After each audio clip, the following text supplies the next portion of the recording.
Welcome to the VSN pregame show. I'm here with Venice Indian head football coach John Peacock. And, Coach, tonight the Indians take on the First Academy Royals, a very talented 1A football team. You've talked about it at the coach's show this week about how talented they are. Can you give us a little preview for what we expect to see tonight? Yeah, I think you just got to be aware that this is more like a IMG scenario where they are, they're building their football team and they're a 1A school, and they have arguably the second most talented roster in the state of Florida.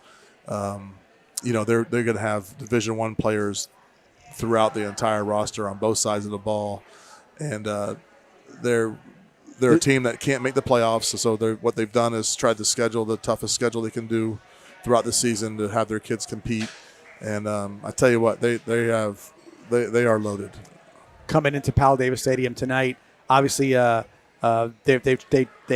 wanted to play Venice because they knew that it was going to be not only a great football team but a fantastic atmosphere to play and challenge yourself at our field. Yeah, there's not too many times that I get phone calls for people asking to come down and play us, and I knew it was a dead giveaway when he called and asked if he can come down and play us. I wasn't smart enough to realize that at the time, and I obliged, and we signed the contract, and so now tonight's the night, and we're going to have our hands full. Hopefully we can be a little bit more productive and a little bit more consistent on offense than we've been. If not, and if we continue to make mistakes or we have 5 turnovers like we did last week, it's going to be a very long night for us. Positively coming off last week's game, Sean Long had a great game, not only throwing the ball but running 21 times, over 100 yards rushing. Was a big part of that. And again, Macho Jones as well had another 138-yard game, 2 touchdowns. But you have a lot of weapons yourself to see if they can continue to grow. Tyree Manning had a big night. Darion Jones had a nice night at quarterback as well. So you're looking at the offensive side of the ball. There definitely the pieces are there. It's just a matter of everybody working a little more efficiently and effectively. Yeah, we just got to clean up some things. Some pre-snap penalties. We got to take care of the football, and we just got to operate in a little bit higher function than we have been operating. We just got to be a little bit more, disciplined and everything that we're doing, and it just comes down to little things, and little things add up and make big things. So we're gonna hopefully we've taken care of some of those things during practice. We have been getting better each and every week. That is a fact, so we can continue to grow and continue to get better each week. The future is bright for sure, and pretty soon when it starts clicking, it's gonna be really nice. On the defensive side of the ball, it has been clicking early on. Yes. Shari Charles has just been wreaking havoc along the defensive line, but his 3 buddies are doing one heck of a job as well between Weatherington, Campbell, and Hupp. Yeah. So they're doing a great job. And even in the back end of things, the secondary has played well as well. So the defense has been solid. Hopefully that continues. Kane Judson, you got to mention Kane Judson. Yeah. I mean, yeah, he's made some real big splash plays. Week after week after week. I mean, he's been playing really, really good football. And he's a leader for us, a great young man, and but just continues to make play after play after play. Now, I'm going to say that he's going to have a horrible night. No, I think he'll be just fine. And special team wise, you've always got Tyree on the return side of things, but on the kicking side of things, our kicker number 81, Mr. Reynolds, has had quite a the kickoffs have been fantastic. He went 5 for 5 with touchbacks last week, and his kicking has just been just a pleasant surprise for the football team this year. Yeah, for sure. Like he has been one of the biggest surprises for us. Having him able to create a touchback on each kickoff and to guarantee that we're starting on the 20-yard line defensively is huge. It's so highly underrated. It just changes. It not only changes the game and that particular series, but it kind of changes your whole season, how you can approach it. And having everybody have to go 80 yards and go to distance is huge for us. Although our defense has been playing really well when they don't have to go very far. Right. Touchbacks against a team like First Academy are a big deal because there's athletes all over the place. We don't want them and returning the ball. If you can avoid that in space kind of scenario, I know that's something you're looking forward to. For sure. All right, Coach. Well, good luck for tonight. I hope everything goes as well as planned, and looking forward to an exciting game. All right. Thank you. With that, we'll be right back here live from Powell Davis Stadium for tonight's broadcast.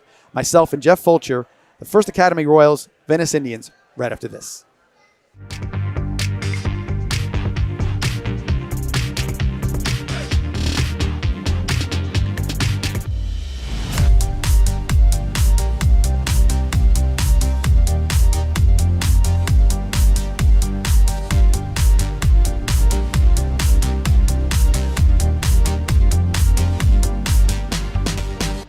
It's Maverick for our friends at Tommy's Express Car Wash. You won't find a better wash than at Tommy's Express.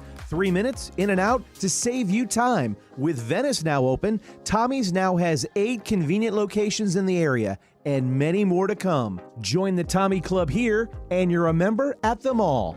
Text the word WORKS to 52884 and get a free Works wash.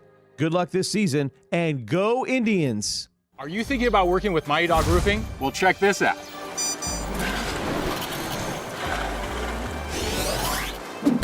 Schedule your free inspection today, and you can receive $500 off your next roofing project. That's a top dog offer right there. Proud sponsors of Venice High School football. Let's go Indians!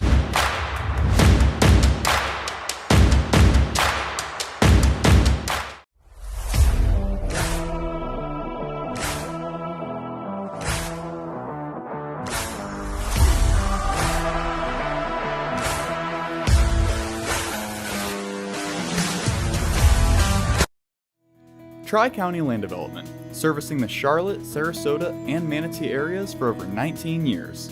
Quality workmanship in residential and commercial site development ensure that what you need is done right the first time. Tri-County Land Development.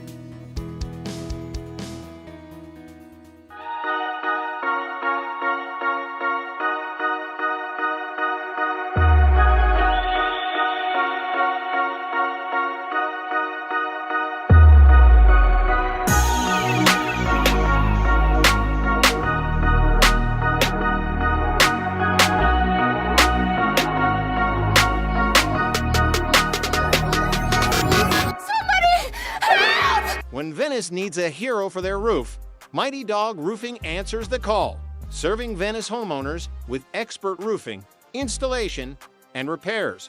Trusted by your neighbors from Lakewood Ranch to Venice. Fully licensed, insured, and committed to 5-star service. Proud sponsors of Venice High School football. Let's go Indians!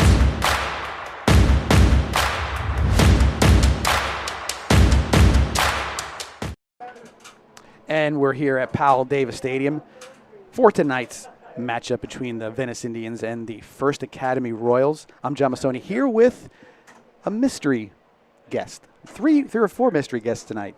The 2000 state championship team is going to be honored for their 25th anniversary. So we're going to get some of their players from back in the past to come up here and sit with me and do some color analysis for the game tonight. Real quick, we're going to stop real quick for the national anthem and come back in a second.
Another great performance by our Venice High School marching band.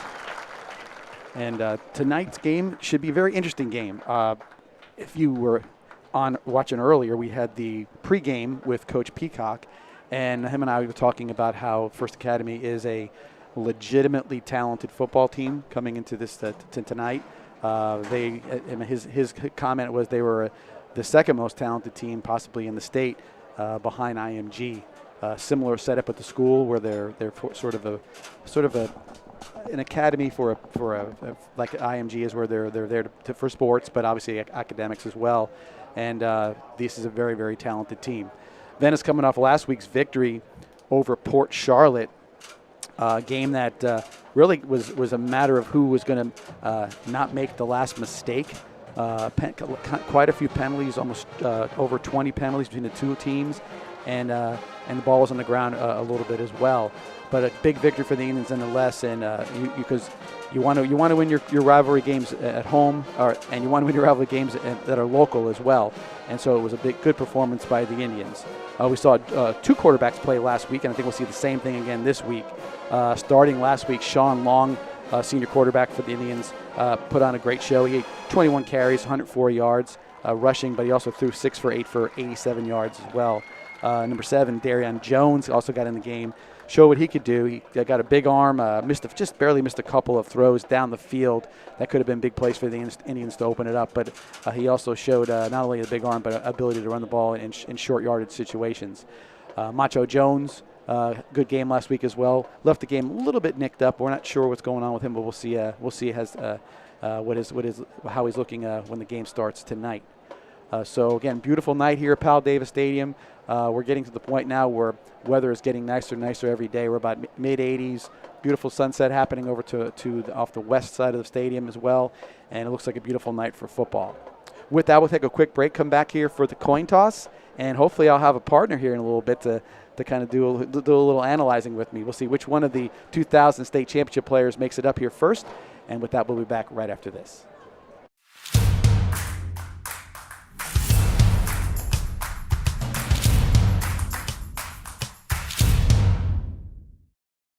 It's Maverick for our friends at Tommy's Express Car Wash. You won't find a better wash than at Tommy's Express. 3 minutes in and out to save you time. With Venice now open, Tommy's now has 8 convenient locations in the area and many more to come. Join the Tommy Club here and you're a member at them all.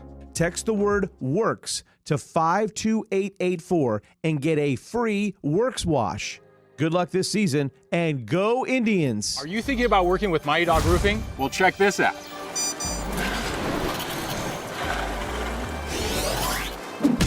Schedule your free inspection today, and you can receive $500 off your next roofing project. That's a top dog offer right there. Proud sponsors of Venice High School football. Let's go Indians!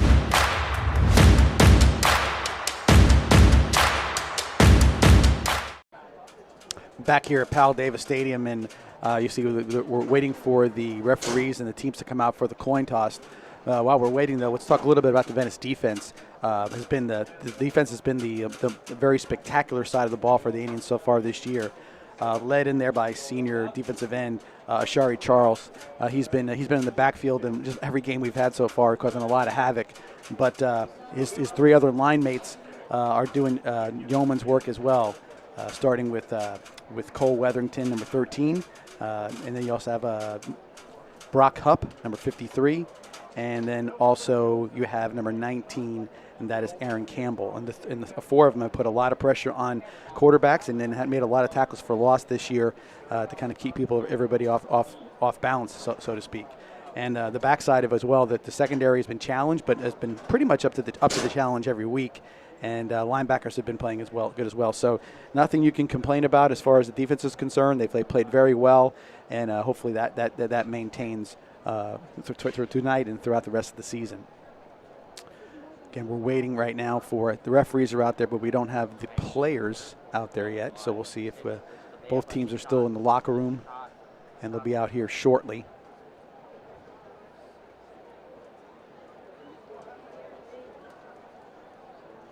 And here come the captains for the Indians right now. I'll get you some numbers here in a second.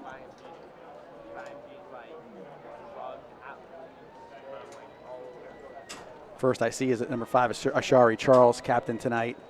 Number 31 for the Indians, that's linebacker Talon Letts. Number 20, that is Juan Counts, senior middle linebacker. And last but not least, number 66, we can see very good right there, and that is Christian Mason, senior offensive lineman. Indians with the green pants, green shirts with the black pants. Last week it was the black pants or the opposite, black shirts with the green pants.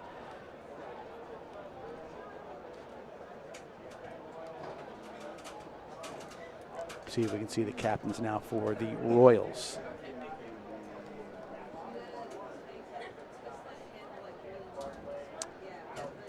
Number 77, looks like one of the captains right there. That is Chance Barclay, 6'4", 285, offensive lineman.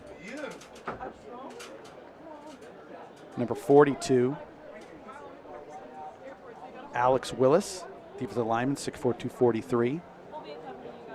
62, that is Tristan Thomas, 6', 326, offensive lineman. We've got number 13, that is Ryan Smith, DN running back, 6'1", 241. And number 21, that is Jacobs Sapala, linebacker. So we got just a couple guys. I can't see the numbers yet, but they're out there anyway. So we're getting my first quarter color analyst come to sit with me in a second. I'm going to take my heads off real quick, and we'll be back with him in a second.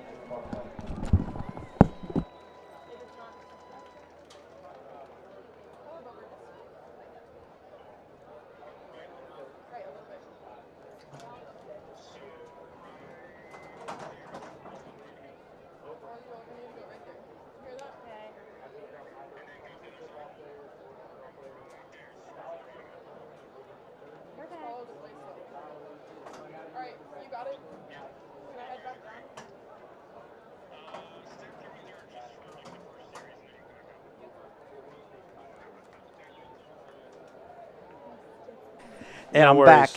Check. We're back. Check. I'm live. That you're live, and this All is right. this is our first guest analyst for tonight from the state championship team, and the first state championship team, 2000.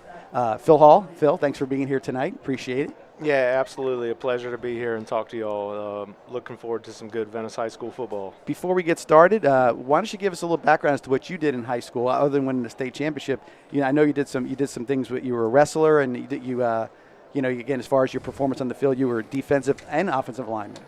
Yeah, it's it's been 25 years, so it's a little hazy, but we had a good group of friends, good group of teammates, and we all came together with a singular mission, and we went out and did an undefeated season and won the state championship, and a lot of those guys are here tonight, and we're family forever, so it's been really good. Yeah, you used to say 25 years. It's one of those kind of hit you in the face moments when you realize it has been 25 years. Now you look at the stadium, and of course the renovation of the stadium, everything's different with artificial turf and different lighting and jumbotrons and everything else. Could you imagine 25 years ago you'd be sitting up here in a brand new press box looking at this field the way it is now, or would you think it would have been like the old days? No, it's amazing. It's come so far from when we were playing on the grass field and the crackly, PA system, but it looks beautiful out there. The field is great. I mean, the team's done so good in the last 10, 20 years. They deserve to be here. They deserve to have these facilities, and I'm super excited to see all these young men get the opportunity to go out there and play ball and, further their athletic career. Yeah, and like I said, you guys you have to remember that even to this day, because I've been around here for a long time, it always referenced back to that first championship. You guys set the standard. Obviously, the undefeated season is still something that's never been touched. Been close, but not happened yet. And so there's something special about that first one. And you guys were a very close knit group of friends and teammates, because it doesn't. I see a lot of the dynamics of every team, different teams, and the ones that are successful have that same bit of camaraderie, and it goes a long way. When you trust and love the guy next to you, it means a lot more than just going out there and just strapping on and not really caring about it that as much. Yeah, we were a family. And when you rely on the gal next to you to do their job, and they're relying on you, and everybody just steps up to the plate, you know, you can just focus on doing the best that you can, and it all kind of works out. Like, Venice has always been kind of a family-oriented football team and a very close-knit football team. The community's always been big at surrounding us and propping us up and supporting us, and it's unique. We're a one-team town. Yeah. You know, you don't see it. You see a lot of smaller cities than Venice that have 2 high schools or whatever. And Venice has always been a one-team town, and the community really supports them. And obviously the kids feed off that as well. So ready to kick off right now. That's James Reynolds ready to kick off, and he's been booming him in the end zone. This time it looks like a squibber, and taken in there by number 5 of the Royals. Got an opening here to the side, and he's got a lot of room in front of him. That's all right. Get him out of bounds. All right, get some play in. Let the defense get out there, and let's get a 3 and out, and let's turn the ball over and put some points on the field. That was Danny Odom. You see here on the replay. He had a big opening. It looked like he was going to be able to take it out to the house, but Indians came back and did a good job of getting him out of bounds. And the sideline's your friend in this situation for sure. And from what I understand, this team is rated pretty high in the very Florida very standards. Yeah, right? Yeah, they're 9th in the state. Yeah. Very talented team. So we're going to see what they bring. They got some big guys too. There's no doubt about that. They're going to have to earn that win here in the TP though. Oh, 100%. They're going to have to earn that win. So 1st and 10 at the 48-yard line. 88 in motion. Quarterback is number 3. That is Dillard, and he runs it out of bounds about the 50-yard line. It seems like the quarterback's pretty mobile, so it's going to be important for the defensive line to really control the movement of that ball and push that line and keep that quarterback contained so that the DBs and the safeties can do their job at breaking up the passes. So Dillard got a 2-yard gain, 2nd and 8 from the 50-yard line. Good Nice. tackle. Hey, that a way to push it, make him force it. Pass intended for number 1, Manny McKinney. He's a 2007 graduate, or will be 2027 graduate. So incomplete pass makes it 3rd and 2. And Phil, these days, you know, passing is a big part of the game, maybe more so than you guys played. So we see the ball get chucked around a lot these days. You know, I'm a little biased. Back in the day, we ran the ball 90% of the time, you know, so we didn't really have much of a passing game. Oh. Dillard steps up and throws, hits number 11. That's Brian Williams Jr. on the catch.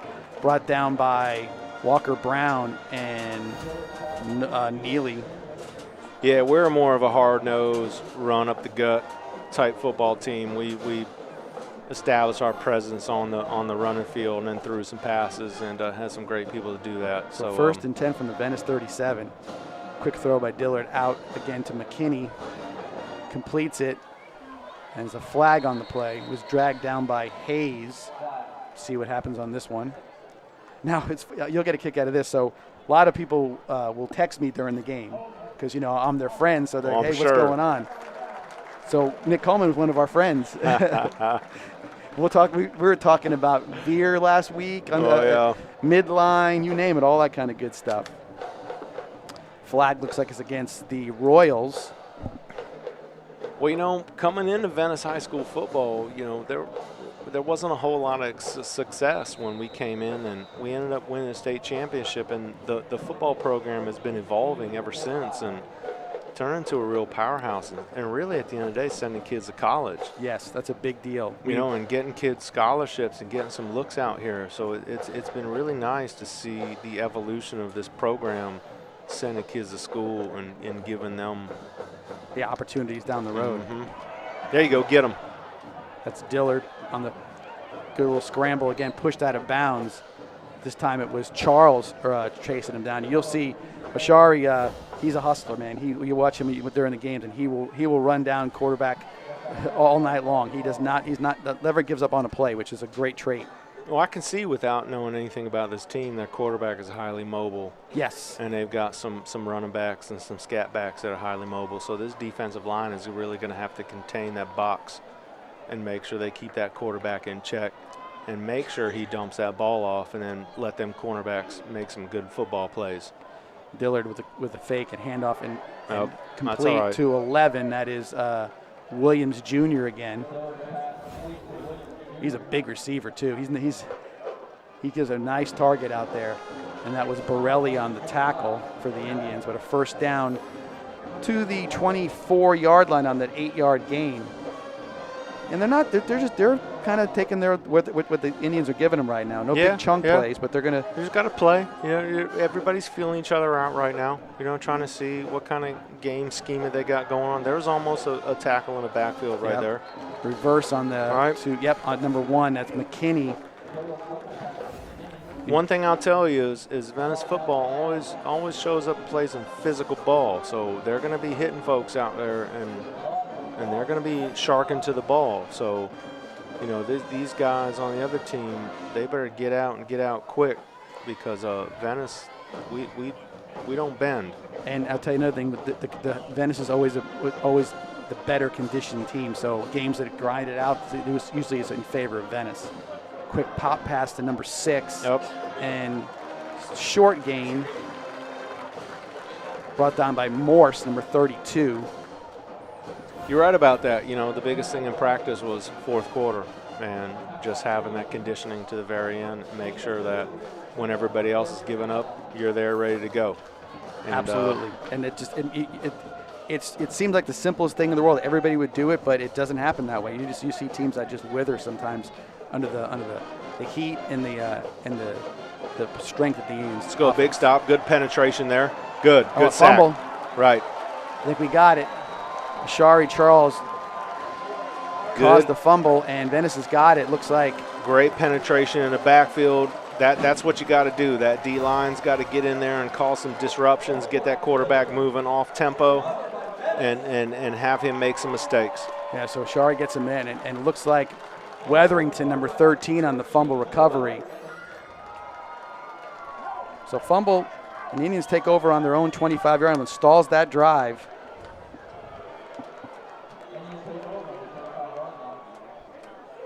Oh no, we got the ball. Good deal. We get the ball. So 1st and 10 at the 25-yard line.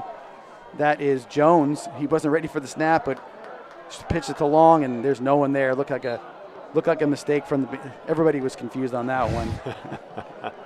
Now I know Peacock is a ballsy play caller, so he's always got some tricks up his sleeve. He likes the fundamentals, but he wants to keep people guessing, and it's done very well for him in his career here. So we expect to see some more of that stuff. He does like to throw a few trick ones out there for you. So incomplete pass makes it 2nd and 10 from the 25. Macho Jones in at running back. That's Sean Long on the carry, and no room there at all. And number 13 for the Royals, that is Ryan Smith, defensive end, and he a little aggressive with the tackle. Yeah, the offensive line, like I'm partial because I'm an offensive lineman, defensive lineman, but it comes down to the trenches. The game is won 5 yards from the ball, and those guys got to step up and make those blocks or make those tackles, and they really got to give their team the ability to make those plays. So 3rd and 9, Long with looking to throw and gets intercepted. I mean, number 5, that's Danny Odom, and that was an excellent play right there. That was a good play. He looked in the backfield, saw Sean coming that way, and made a move and at the ball, and right there, simple interception right there. So not the way Indians want to start on offense, that's for sure, with a 1-yard loss and then an interception. But nonetheless, the defense has got to step up again. That's all right. No, sometimes you need some adversity to kind of crank things up and get everybody back into step and get everybody moving in the same direction. So, hopefully they can respond to that interception, make a good stop here, hold them to a field goal, maybe turn the ball over, and keep things moving. So Dillard, quick throw to that was Williams Jr. Just kind of sailed it over his head, looking for that. Maybe they saw something, but he was open, but it wasn't put on the numbers. That's for sure. 2nd down and 10 at the Venice 29-yard line.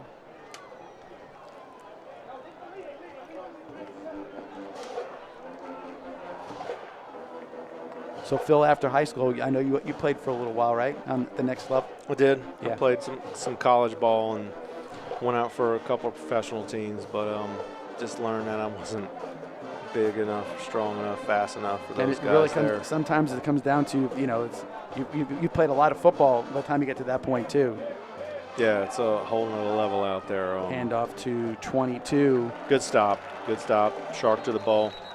Borelli along with Neely on the tackle. This is really what defense needs to show up and make a stand here. Well, the offense got a great field position, and if we could stop them there, that's going to be a good stake in the ground as to what we can do, and is going to hurt their team. Yep. 3rd and 8 from the 27-yard line. We got a penalty flag. What is the offsides against the Indians is the call down here, the referee down here. And see that on the replay, but I'll take the word at it. Something I love about the Venice football program is my man Clint Calhoun down there. Oh, on the side. He is Venice football. He is Venice football. He's my most favorite person in the whole wide world, and he lives and breathes Venice football, and he loves everybody out there. And you can't ask for a better role model, a better participant in the sport than Coach Calhoun. When he gives his Thursday pep talk, it's hard not to get fired up. He's the man. Especially when the team we're playing is somebody he doesn't like. He sent me a picture of him in the crowds when we were doing the state championship game as a little kid. And yep. He's been Venice High School ever since. That's the guy right there. Another flag or a timeout. Timeout Royals, and we'll take a quick timeout. 6:18 left in the first quarter. 0-0 Venice versus First Academy. Somebody help! When Venice needs a hero for their roof, Mighty Dog Roofing answers the call, serving Venice homeowners with expert roofing, installation, and repairs. Trusted by your neighbors from Lakewood Ranch to Venice. Fully licensed, insured, and committed to 5-star service. Proud sponsors of Venice High School football. Let's go Indians!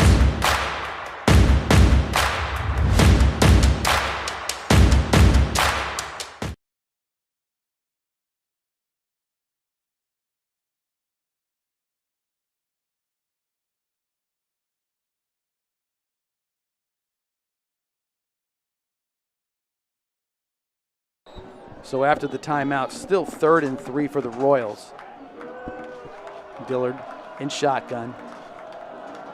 Williams in motion. Dillard rolls to his right, looking, staying patient. He looks like he just short. That was Neely again chasing him down. We'll see what they did mark him short. He gave him a 1-yard gain on that one. So good play by number 30. That's Tristan Neely. You watch right here, and he just kept right there and just got enough on him to get him to fall out of bounds right there. So this is going to be a big stop. They stopped them here when the team had good field position, and this is going to be a defensive stand that's going to really help them further down the game, make sure they assert their dominance as they score points and hold the defense out of the end zone here. So they got the big man. That's the tight end, number 88.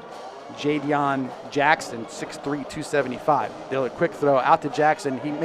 He makes somebody miss, and then Ashari Charles gets him on the. They got to make that tackle. There's a flag though. There's a flag out there, so we'll see what that's about. This is where you got to play sound defense. All right, this is where you got to. Everybody's just got to stick to their role and make sure they cover their folks and cover the gaps. This is a big call. If it's a penalty on the offense, it's going to take them back outside their where they were before. Let's see what we got. Referees coming up to the center of the field.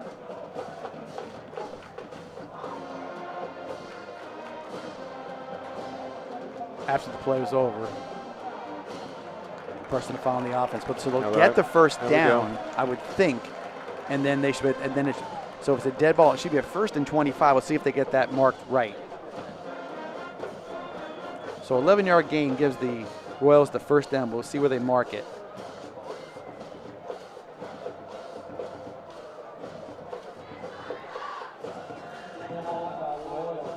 Now, so it's going to be. So they just marked the 15 off from where they got it. So they'll be 1st and 10 from the 25-yard line of the Indians. which, like I said, I sometimes I don't know why that on a dead ball that wouldn't be. Yeah, I'm curious how that wouldn't be 1st and 25. Right. I would be asking that question, but high school has a little different twist to certain things sometimes. So 1st and 10.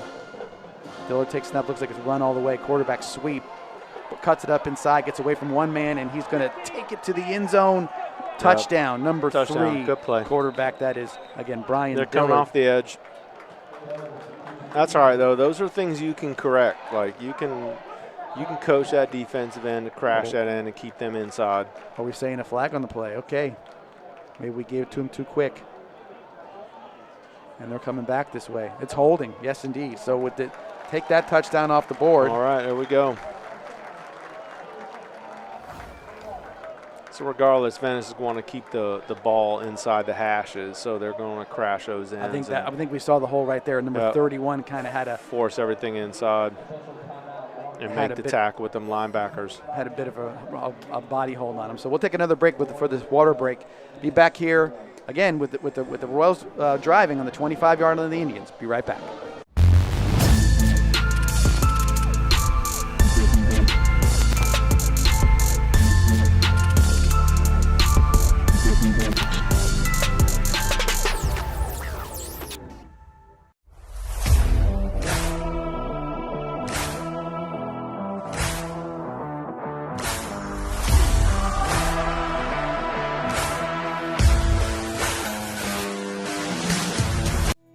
Tri-County Land Development, servicing the Charlotte, Sarasota, and Manatee areas for over 19 years.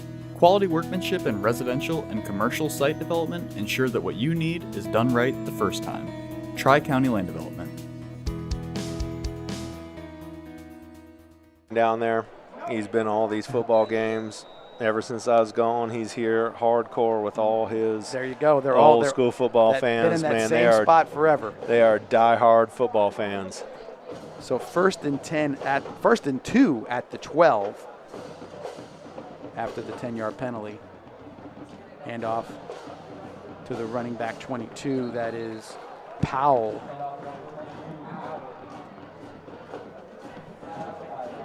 See, down in the red zone, this is where the offensive defensive line comes through. This defensive line needs to crash in and cause chaos in the backfield.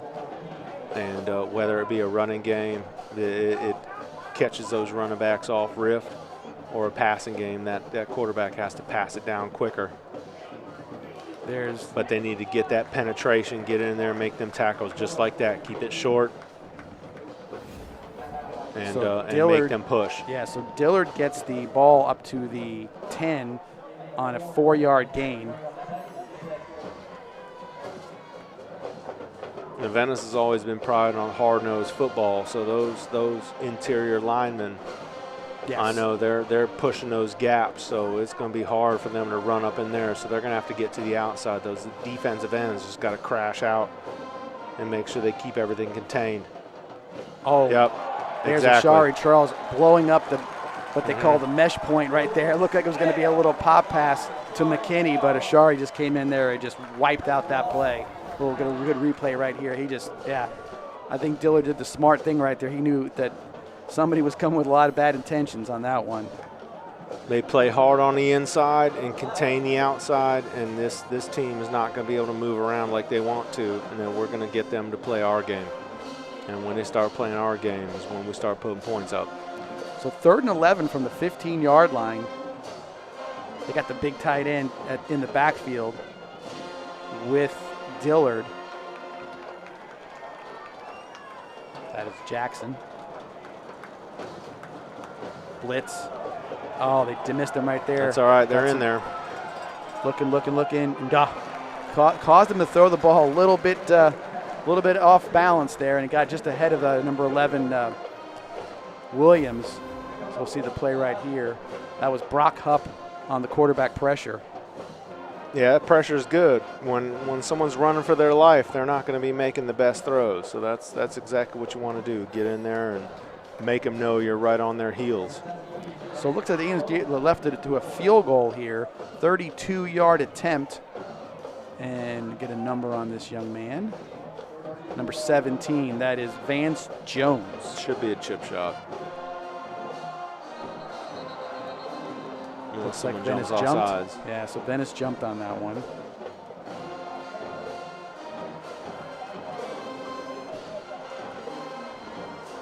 Make it 4th and 6. Does that change your mind about the field goal? It sure does. Yeah, they're going to go for it now, I imagine. Ball's down to the 10-yard line. Should be the 11-yard line, but no, it would be 10. Offense back on the field, so that five yards made a big difference in the eyes of the Royals coaching staff.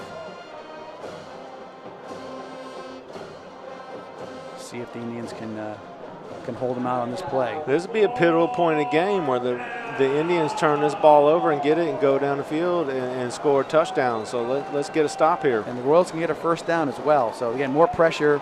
And Nope. made him throw. That was big time.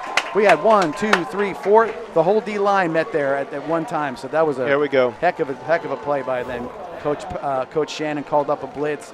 Campbell. That's that Judson, pressure. You put yeah. that pressure on that quarterback, and they got to make quick decisions, and that doesn't always work out well. So as long as that interior line, I'm biased for the linemen, but they get in there and cause chaos, it's going to take a page out of their playbook, and they're going to have to figure it out from there, and we're going to be able to capitalize on that just like we did right there. The offense has got to give the defense a little bit of a break here. So First Academy's run almost 20 plays to the 3 of the Indians, so a little ball control might help the Indians defense get a breather.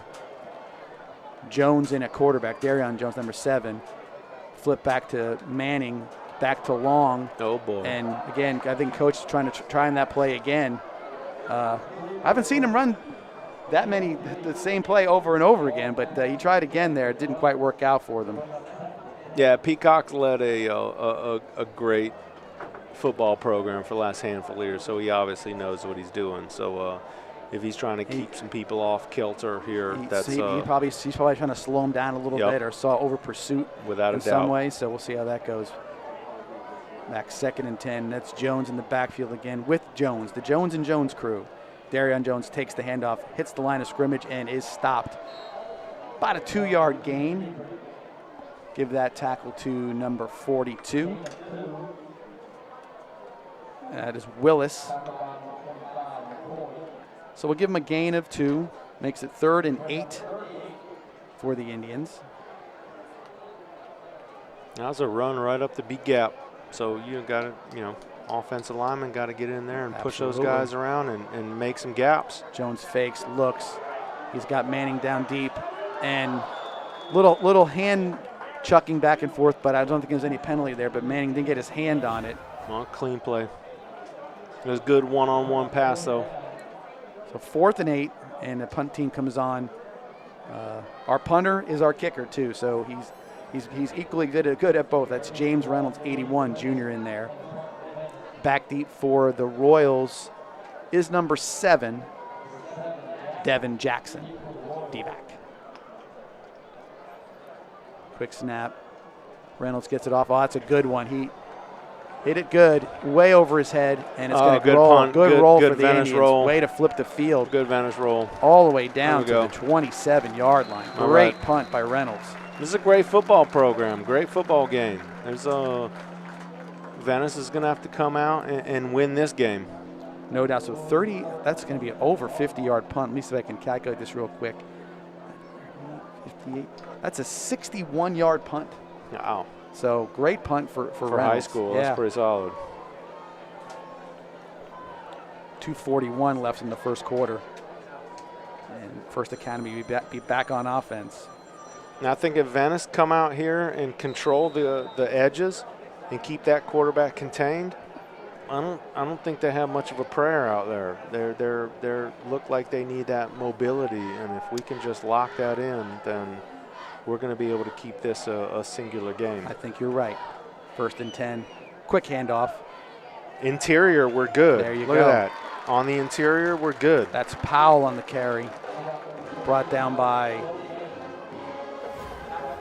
Ashari Charles, along with Kane Judson. A lot of Venice bodies in there on that tackle, which is good. We used to call that sharking to the ball. We get 3-4 guys on that ball, make that tackle anytime, any place, anywhere. No gain, makes it 2nd and 10.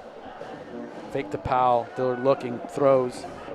A nice That's all right. Be on him. Take it out. Good tackle. That's all right. That was Hayes on the tackle. So that would complete to McCray. They're going to get up at 35 yards, so it'll be 3rd and 2 after the 8-yard gain. And this is where you like to see them get off the field right here. This was those defensive ends need to crash in there. Quick throw. That's all right. Another Keep good it tackle. short. Walker Brown on the tackle, but first down Yep. to First down. Williams. See, they don't have a lot of time, though. I feel like their team, they need a lot of time with the quarterback and the way they're doing, and they're going to have to throw that ball off. So we're playing well for what we need to do. We need some penetration on that defensive line. Hands up, too, and they get that quick ball out there if you can. So 1st and 10 from the 38. Dillard with time. Throws. Good throw and catch. Kisevich on the tackle, but that's McKinney. Good timing. That ball is 16-yard gain inside Venice territory to the 46-yard line. They're playing a little tempo right here. Yeah, they play some no huddle. They're pretty good at keeping the ball moving. Powell on the carry. Again, good play. Good tackle. That was Neely again. Neely's having a big first quarter. So far, 6 solo tackles for him in the first quarter. That's a good game right there in some cases. Right out the gate, you're going to need that. You're going to need those individual defensive linemen and linebackers making plays like this to keep a high-tempo team like this to the floor. So they went tempo on first down, but they slowed it down a little bit on 2nd and 7. They were looking to throw. Finds, wide open. They lost coverage on that. That is Williams, dragged down by Walker Brown. Yeah, we'll have to make some adjustments in the open field, and when we get down towards the goal zone, tighten up those boxes and then playing that stuff a little tighter. We should be able to play some tighter defense here. 1st and 10 from the 15-yard line. Fake hand it to Powell, looking for the slant, and this time they hit it. That is number 6. That is Good Demetrius pass and McCray from Dillard, who gets this 15-yard touchdown for the First Academy, and points are on the board for them. They were down here 3 times, and the 3rd time was the charm. Yeah, good plays, good offense. Defense is there, ready to make a play. We're just going to have to, push up on those receivers, jam them on the line a little bit, make sure they're not running free, and then close down those back zones, make sure they're not catching those slants wide open and have the ability to run there. So we got a sort of a trick formation, but it's a dead ball, illegal formation or somebody jumped. So that'll be a 5-yard penalty against them, and they'll go ahead and kick the extra point now. I got to tell you, Venice has always been better from behind, too. So it's good they kind of come out and put a little pressure on us because these guys are going to respond. No one wants to lose here at the TP, so they're going to make some adjustments and come out and make sure those things don't happen again. So I'm confident they're going to come out swinging. That's Phones. Extra point is up, and it is good. So with 2.8 seconds left in the quarter, the Royals get a 7-0 lead on the Indians, and they'll be kicking off to us, and we'll see if the offense can get unsputtered. They've got 7 plays so far in the first quarter. They need to get a little more going for this before the second quarter gets started. Well, I'm going to be signing off and handing it over to longtime superstar linebacker Anthony Liakakos, who's probably a lot higher football acumen than I have. I'm just a lowly offensive defensive lineman. This is exactly what we wanted to hear.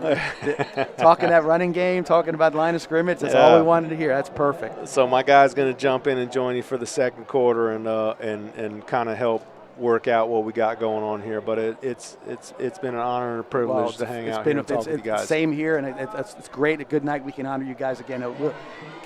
10 more years, 5 more years, 2 more years, back here every time. Yes, sir. No doubt about it. All right, appreciate you. That was Phil Hall. Thank you, Phil. Appreciate it. And real quick, we'll get this kickoff taken care of. And the next voice you'll hear, he's getting himself situated, Anthony Leokakis. He was a linebacker for the Indians in the 2000 state championship team. Good kick down into the end zone for a touchback. So still 2.8. So you get a little bonus time. You get 2.8 seconds in the first quarter to talk to us, Anthony. You know, I couldn't be more excited and honored to be here, and it's great that hey, I'll take every extra second. You know what they always say, every second counts, right? No doubt about it. So we actually have a big banner in our office, and that's one of the things that says every second counts. So a lot can happen in 2.8. I know it's the end of the first, but we got some game to play over here. No doubt. And, of course, our kickoff sponsor is Stark Cooling Solutions, 941-390-1090. Get them for all of your cooling and solution needs. So with that, we'll get 1st and 10 at the 20-yard line. Sean Long in a quarterback. Hand off to Macho Jones. That's his first carry of the game, and he gets stuffed about the 22-yard line. So, Anthony, they came out with a couple of trick plays. I'm not sure if you saw that or not, and didn't get much wear with it. But I think we'll see your quarter is going to be a lot of dosage of the Macho Jones at running back. He's a stud. Yeah, I'm excited to see the Venice Indians over here get to work. You know, first quarter is always a little bit challenging, tough. Teams feeling each other out, right? And they're going back and forth, and you know, they punched one in right at the end of the first quarter, but I think that's all right. We're going to go get that ground game going, that ground and pound Venice game, and we're going to put the game in the hands of the defense in the second quarter. Let's close it out and let's get fired up over here. This is an amazing atmosphere, everyone. I mean, I don't know if you're out here listening, but this is one of the coolest high school experiences from a Friday night that I've been a part of in a long time. So, and it's funny because there have been other schools that have a lot of name recognition. St. Thomas Aquinas. We had the team from Baltimore, St. Francis Academy came here, and all of them say this kind of same thing. They said it's a wild. It's you know, the crowd is into it. It's a big crowd. Jumbotron, you know, light show, the whole thing. So a lot of the schools, even the ones that play in these big games, are definitely impressed with our situation. So 2nd and 8, starting the second quarter right here. Sean Long keeps the ball, kind of dances around and gets up to about, I'll say about the 25-yard line. Tripped up by number 12 with J.J. Woodward. Listen, I'm excited to see the Venice offense getting it going here, right? First quarter, didn't have the ball too often. I mean, I didn't catch a bunch of the game, just trying to travel over here. But excited about this third down. Let's get it going. And there we go. And that's one of those plays right there. It's you're off sides, but when you blast the center like that, you might get 15 if you're not careful. So it's definitely a cheap 5 for the Indians. You know, every down counts. A lot of people don't realize, but this 3rd and short right here in the second quarter is it's big. It's big for us right now. I mean, I'll tell you, it's going to set the tone for the rest of this half over here if we can get this. Macho Jones on the carry, sneaks it up to the 35-yard line, gets the first down. Nice run by Macho, picking up 6 and getting that first Indian first down of the night. That's big. Let's get some momentum going offense. Excited. Peacock getting some good plays called in over there. Offensive line starting to gel, it seems like. We're getting the confidence going. That's what it's all about. 3 yards and a pile of dust. And not crazy tempo, but some good tempo right here. Here's the other quarterback, Darian Jones, and throwing hits Tyree Manning with a nice pitch and catch right there. Stopped by number 12, J.J. Woodward. And Tyree's a sophomore. He's got a couple more years left here in Venice, and he's showed flashes of brilliance this year so far. I mean, as the sophomore under the helm in this type of offense and this atmosphere is a great experience for him. No doubt. Jones on the keeper, and this time they got him. They broke through the backfield. That's number 18. That's Blaze Jones. That's a cool name, Blaze Jones, huh? You know, he's got some wheels on him for sure. So Darian got knocked back for a 3-yard loss. We'll make a 3rd and 8 from the Venice 37-yard line. Another big third down. Absolutely. Manning in motion. Jones looking, little dump pass. Kind of missed the block. If they could have got that one block, Macho might have had a chance to pick it up field. A little bit of a missed opportunity there by the offense. But you know what? It was a great play call. Had we had that one block, it would have set us free, got us definitely a first down. But we just got to keep, just stay to the play calls, right? Stick to the plan, keep working it. So 4th down, again, trying to get him to jump off sides and almost did it. I wouldn't think Coach would go for it. He'll call a timeout here. So with that, we'll take a timeout as well. 9:51 left in the first half. Royals 7, Indians 0. It's Maverick for our friends at Tommy's Express Car Wash. You won't find a better wash than at Tommy's Express. 3 minutes in and out to save you time. With Venice now open, Tommy's now has 8 convenient locations in the area and many more to come. Join the Tommy Club here and you're a member at them all. Text the word WORKS to 52884 and get a free Works wash. Good luck this season and go Indians! Tri-County Land Development, servicing the Charlotte, Sarasota, and Manatee areas for over 19 years. Quality workmanship in residential and commercial site development ensure that what you need is done right the first time. Tri-County Land Development. And we're back here at Powell Davis Stadium with a 4th and 6 for the Indians. We try to get him to jump off sides, but that didn't work. So we'll see if Coach is going to run the punting team on there. I would be surprised if he did, because you don't want field position right now is, there we go. Punting team comes on there. So it'll be James Reynolds again. Last punt was a boomer. I had him for 61 yards with the roll. So this time they got the return, number 7, Devin Jackson, way back. Nice punt. Good punt, and it's out of bounds. So where are they going to mark it? See if they give it right where he caught it. So not a bad mark.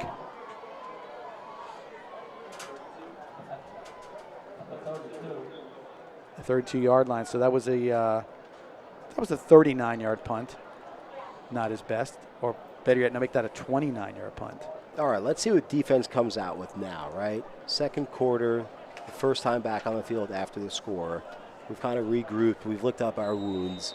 Let's see where Venice comes out with what we're calling over here. Excited to see them get back to work. No doubt. Dillard hands off to Powell. Powell running to his left, breaks through the line, breaks a tackle, makes another tackle, running super hard up to the 44-yard line.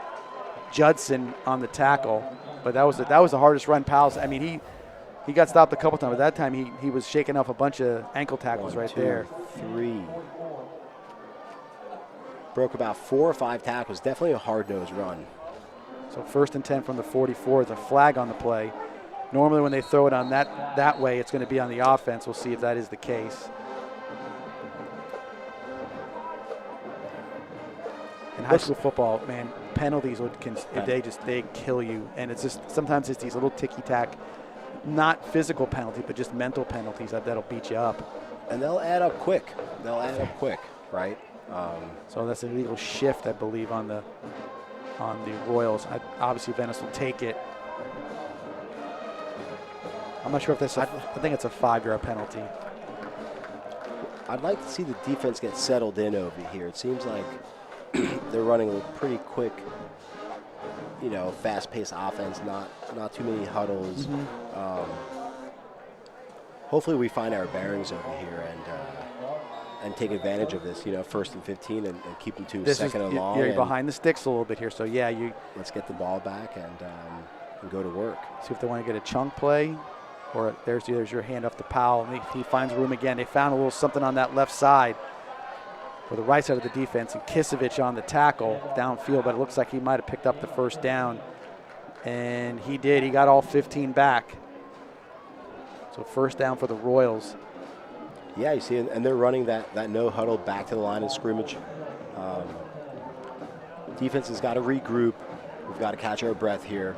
Looks like they're taking a little bit longer to call the play. There's some confusion coming in. So they're only running tempo situationally. I think that if they see something that they like setting up for the next play, they'll take it. And sometimes running when you have a play downfield, it's harder to get that tempo also because you got to get the ball spotted.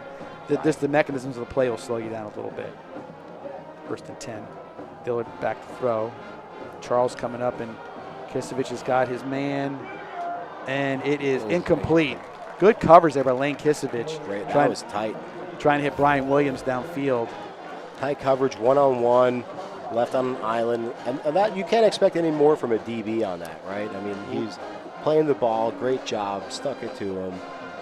Maybe a tad early with that hand in there, but nonetheless, it was in the little bit. When you slow it down and get that view, you don't see it as well. But I think it was a good football play. 2nd and 10 for the Royals at the Venice 46. Quick throw out. He threw it. That ball looked like it never got in his hand properly. Here we go. This is where we want to be. This is where defense thrives. This is where you get some exciting play call and go. Players get a little bit more fired up, 3rd and long. You get to open up that playbook a little bit and have some fun. I know as a linebacker, that was always one of my favorite downs, was 3rd down, especially 3rd and long. Normally you were blitzing. So it's probably, I mean, percentage-wise, probably 85%. It's going to be a throw down the field, right, or a throw. So you're kind of hedging, but you know what's going to happen. Indians are blitzing. You saw the blitz right there. So pre-snap, they saw what's happening. Trying to call some type of audible there, and they're going to call a timeout. So Royals call a timeout. 3rd and 10. We'll take a timeout also. Be back here at Powell Davis Stadium right after this.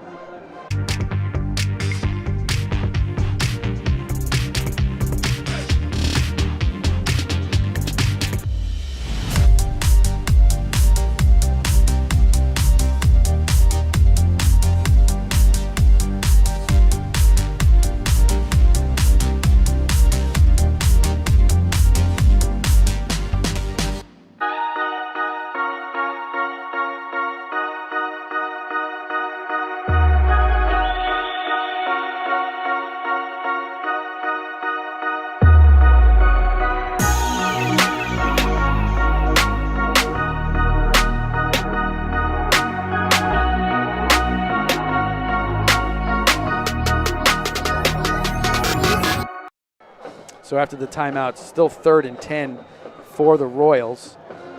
Here with my second quarter guest, Mr. Anthony Leakakis, state championship. And we are bringing the blitz. Let's see. Well, we had him, and they got him that time. There we go. The kid Powell did a great job picking up the blitz on the one side, but then up the middle is where they finally got him. That would be Letts on that one. So great job by him.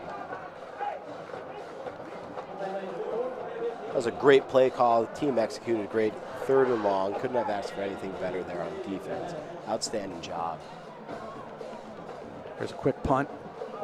Good high punt heading towards the sideline. And Manning over there with a very athletic play, because that was going to go out about the 2-yard line, and he went and scooped it up. So good job by Manning. So Indians get the ball about the 15-yard line. Not the best field position, but nonetheless, defense held, and now it's offense's turn to show what they can do. That was a big stop for Venice defense right there. I'll tell you, as a player, when you can get the momentum back and you feel confident about making a big stop, especially on 3rd and long, and coach dials up a great blitz and you get in there and it doesn't work the first one, but the second guy comes and cleans it up. I mean, that really gives you the motivation that you need for the next round. And the defense needed that a little bit because they needed a 3-and-out situation. Jones faked the handoff to Macho Jones, and he got dragged down by his shirt. I thought for a second he might have got by the face mask, but on the replay, see right here, just kind of had him by his shoulder pad and continued to pull him down. That's number 10. That's Sherlando Wiley, defensive lineman, 6'2", 260. So now the ball is marked at the 9. It's a 6-yard loss. 2nd and 16. Let's see what we dial up over here. They got Sean Long back in the game. Sean ran the ball real well last week. Fakes the handoff, runs to his right, and picks up a good chunk of yardage right there. There we go. Brought down by Odom. It's a smart, safe play call right there. Get us a couple of yards, give us some breathing room, bring 3rd and manageable. Yeah, you're out to the 17, so that was an 8-yard gain, so you're at 3rd and 8. Long still in the back at quarterback with Jones back there as well. And again, Macho hasn't had much of a chance to get going in this first half. Fakes the handoff, got room at the middle, takes it, and he is going to be just short. Well, they gave him a great spot up on the top here. Let's see if they gave him the first down. They fixed it. So he picked up 7, needed 8. So 4th and 1 from the 24-yard line, and Indians look like they're going to at least let's see if we can show they're going to go for it. They just brought a big defensive lineman, and I believe the Indians. Oh, actually, the Royals called timeout. They might have had 2 men on the field. So Anthony, I talked to Phil a little bit about his high school career. Obviously, you played inside linebacker for us.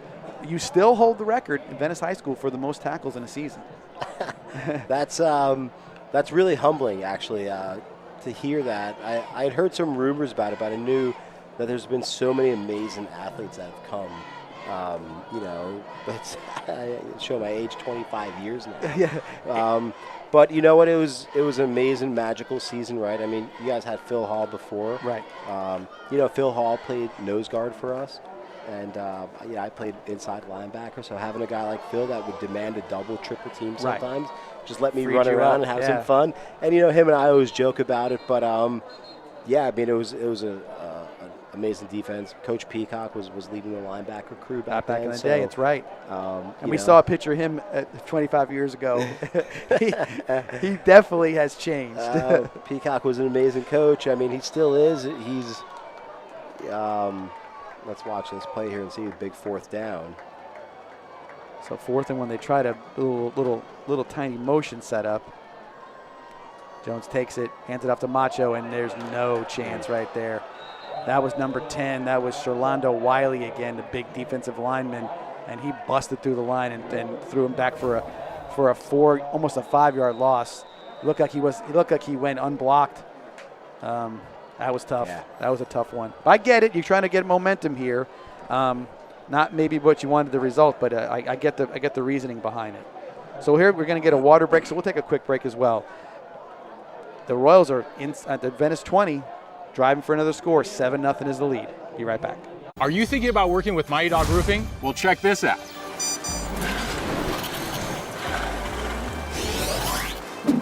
Schedule your free inspection today, and you can receive $500 off your next roofing project. That's a top dog offer right there. Proud sponsors of Venice High School football. Let's go Indians!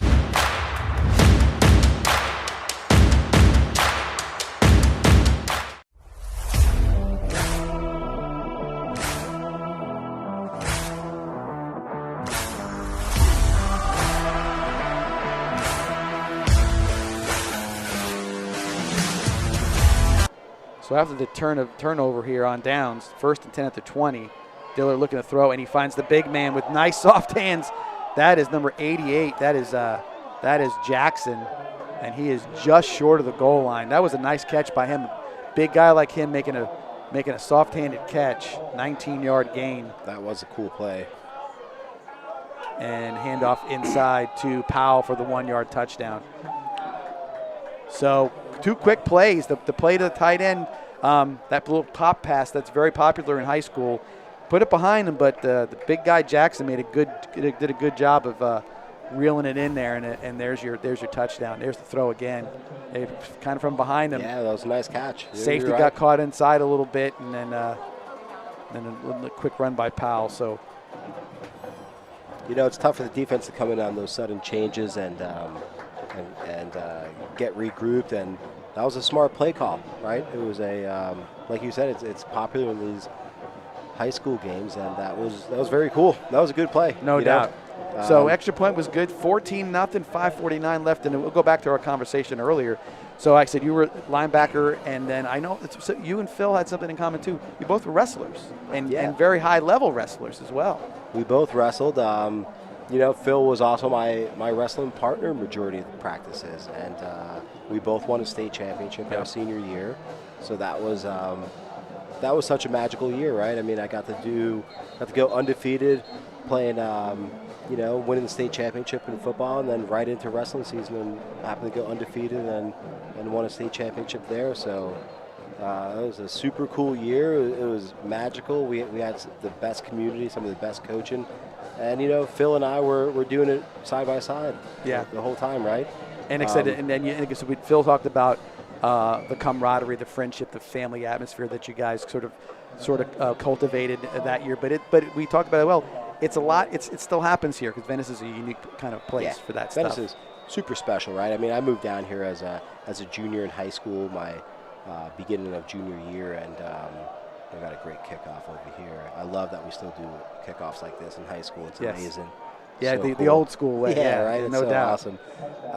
But yeah, like you're saying, there's such the locker room, the culture. I mean, for my first day here, even as an outsider moving in, I was accepted with open arms, and from day one, people like Phil Hall and Matt Britton and God rest his soul, Shane Williams and Ardell Daniels, those guys, true leaders, right? I mean, both on and off the field, and they knew how to command respect and how to bring brotherhood together. And if you look at our team, back then we weren't the biggest, strongest, or fastest. I mean, but we had that grit, and coaches had us, there's fired up, and it was just an amazing time. There's a belief that you're going to do it, and your guy's going to be there with you. Quick handoff to Macho Jones, and he takes it up for about a 3-yard gain. And that's part of what the magic tonight, I think, was just walking back into the stadium and seeing a lot of the old guys and feeling that energy again, and just being part of it and excited. And we just got to rope out a win right here, right? That would just make it that much more magical. Right, no doubt about it. We got to put 7 on the board right here, right before half, and then regroup at halftime. Again, hand up to Macho Jones, picking his way through there, and this time he gets about 2. That's number 42 on the tackle. That is Alex Willis. Again, he's defensive lineman. I'm looking at their height and weight: 6'4", 243, 6'3", 245. I mean, there's definitely some guys with some size for sure. These guys are monsters, man. I'm going to give him a 1-yard gain. 25 years ago, we weren't built like this, I'll tell you. No, it's different. Sometimes you see you're like, wow. So 3rd and 6. Thought we jumped, but maybe not. Quick throw, and he's short. That's Manning on the reception. Brought down by number 13. That is Ryan Smith. That's defensive end, 6'1", 241. So gain of 4. So 4th and 2 for the Indians, and they're going to line up like they're going for, but I would be surprised if they do. Let's catch them off sides. Let's see what's going on over here. They're hip to that at this point. Left. And Coach Peacock will call timeout. We'll take a quick timeout here. 4:15 left in the half. Your score: Royals 14, Indians 0. Be right back. It's Maverick for our friends at Tommy's Express Car Wash. You won't find a better wash than at Tommy's Express. 3 minutes in and out to save you time. With Venice now open, Tommy's now has 8 convenient locations in the area and many more to come. Join the Tommy Club here and you're a member at them all. Text the word WORKS to 52884 and get a free Works wash. Good luck this season and go Indians!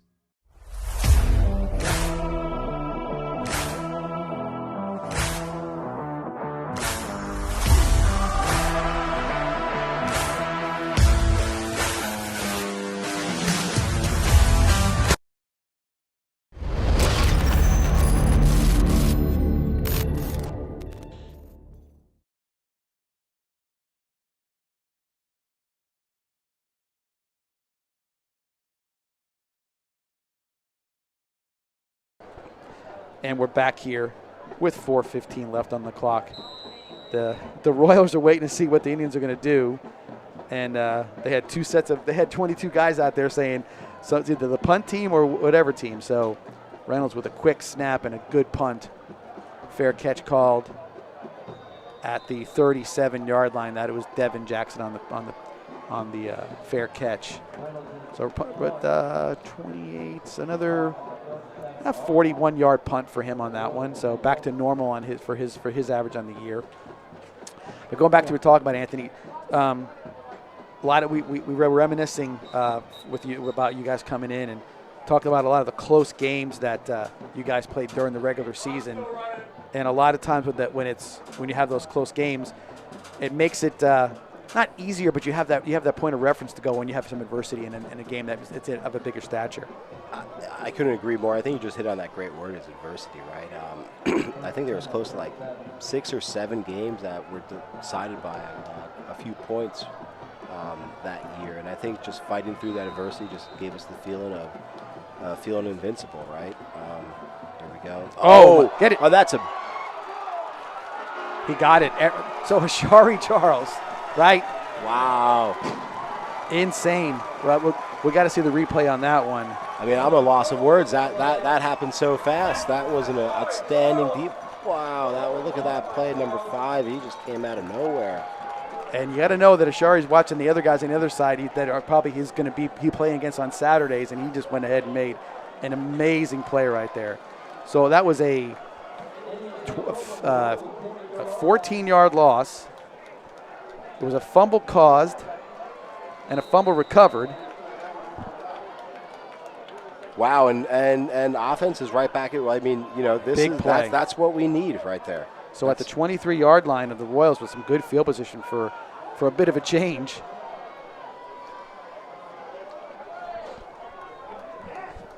Now we just got to capitalize on that play. Absolutely right. Oh, no. Call timeout. So, again, go back to that play again, but you see that. So Ashari, he's committed to Miami, but he plays with a lot of intensity.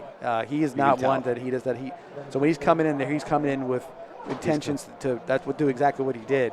And I know you guys too. With your team. I mean, I remember you guys. Again, we talked about a little bit of facing adversity, but gosh, playing some of those teams in the playoffs when you played Manatee and Lakeland, who had a long winning streak at the time. That whole run going down to Ely, which was a real tough place to go play, and then it's like you facing that adversity. I'm not saying that the state championship was a foregone conclusion, but once you guys got rolling, it was like, hey man, we know where we've been through. We're ready to go. By that point, there was no stopping us. I mean, we had fought through so much in those 3 games during the playoffs that there was nothing that you could put in front of us that we wouldn't think we could handle. And so Jones setting up. Oh, that's going to be pass interference. He just tugged on him. Wow, I'm so surprised on that. Golly, he just grabbed him by the shirt sleeve and just took him to the ground. We'll watch the replay right here if we can get down there. And yeah, that's clearly a defensive pass or holding on. I mean, he right before the replay we saw, he was pulling on his jersey pretty hard. So unfortunately, that didn't work out for the Indians, and to get an interception and then ball back to the Royals, 1st and 10. So, but this is what we're made out of. It's just fighting through these adversities, sudden changes, getting through it. Do it again. Line up and short-term memory, and that's what we had built our season on, right? And coaches know how to get the team in that right mental state to take on these types of plays that just happen, right? It goes both ways. And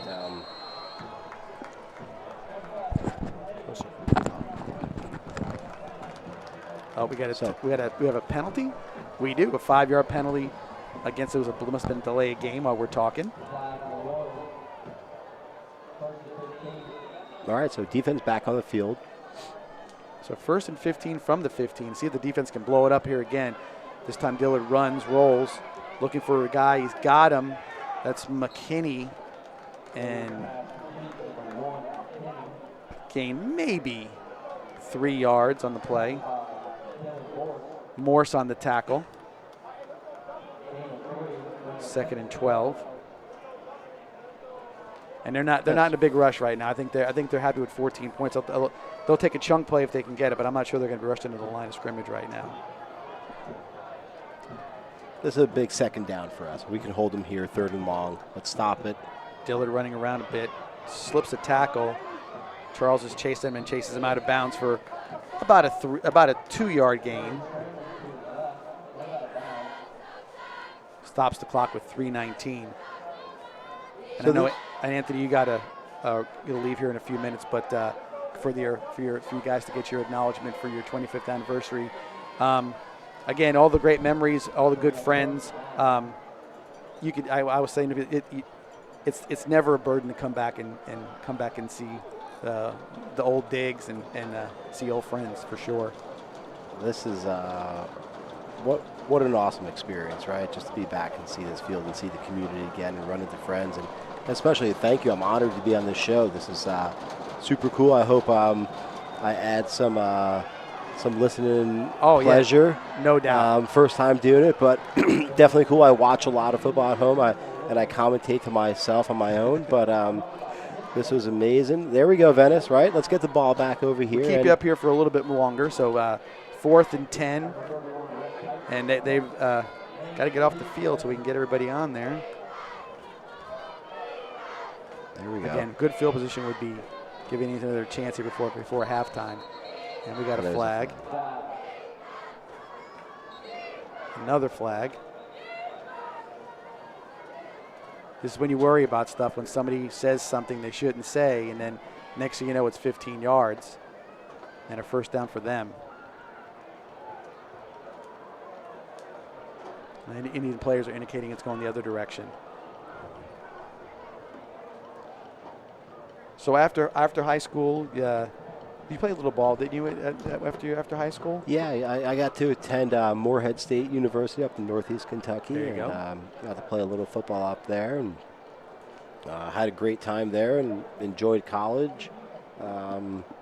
But nothing like high school, right? I mean, there's and even like, playing college ball and talking to all my buddies that I played college football with, every one of them always reminisce about high school days, and no matter how close your college team is, high school is always is where the glory and where everything kind of starts. Right, absolutely. Hard to replicate that. Right, it's hard to replicate. You can't replace it, right? The relationships, the bonds, and I had a great time in college, and then after that, just continued. Actually got a little bit into some MMA stuff here and there, and grappled, just because of my wrestling background, just to stay competitive. But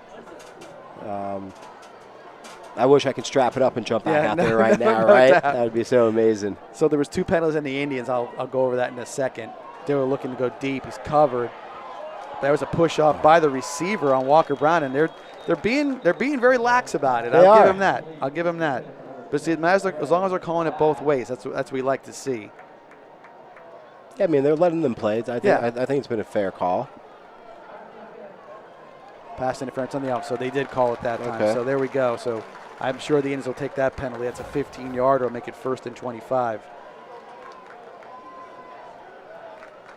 So get back to you. I'm interrupting. Yeah. So, excuse me, but it's just great to to come back and see the program and see so many familiar faces, and it truly is a family. Like, I saw Coach Coleman today, and that was amazing, and got to spend 30-40 minutes catching up with him.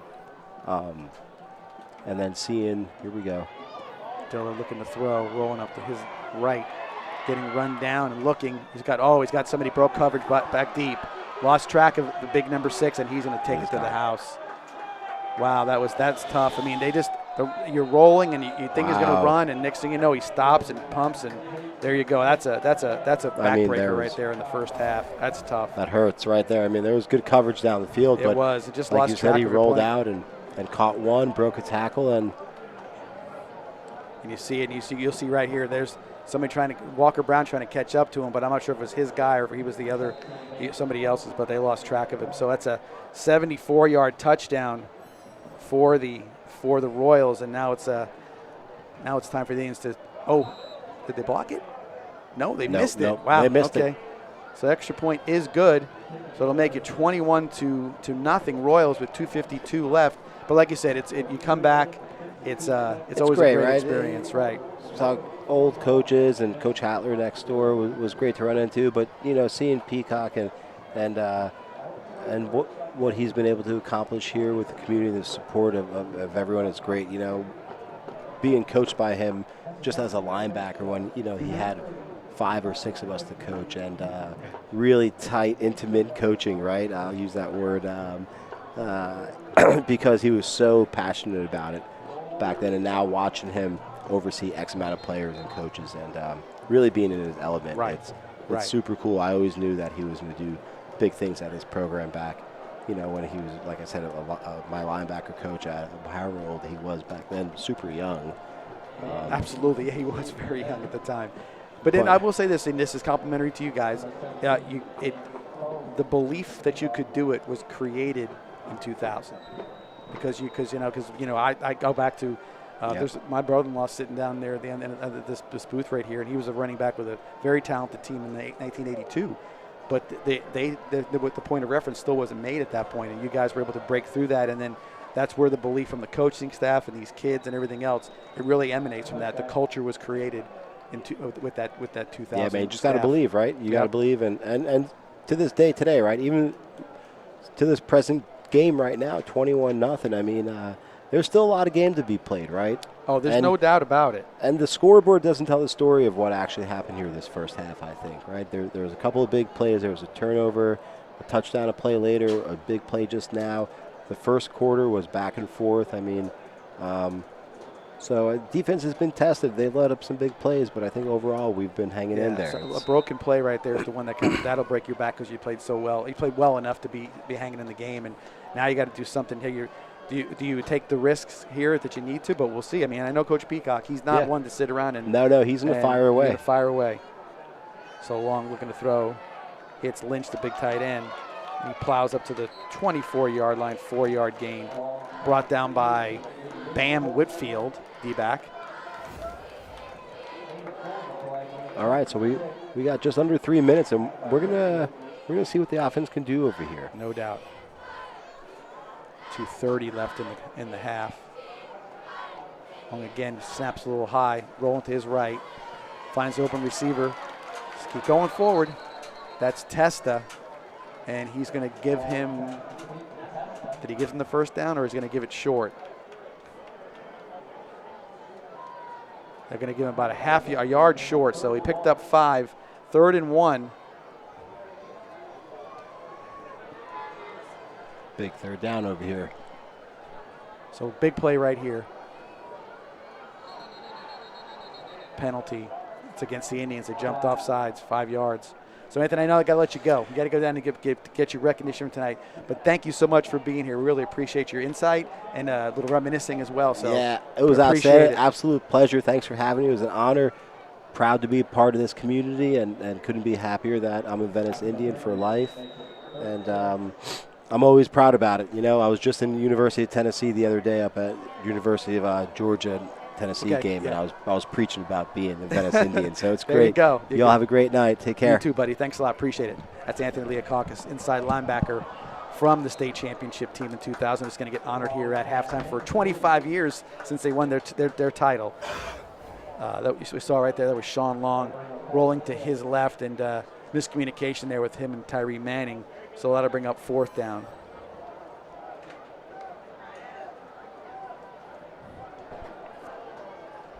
A lot of things to talk about, I'm sure, at halftime for Coach Peacock and the whole Indian staff. It's been a little bit disjointed and a little bit sloppy here in this part of the later in the second quarter. Reynolds again with another decent punt, another fair catch called for by number 7, Devin Jackson.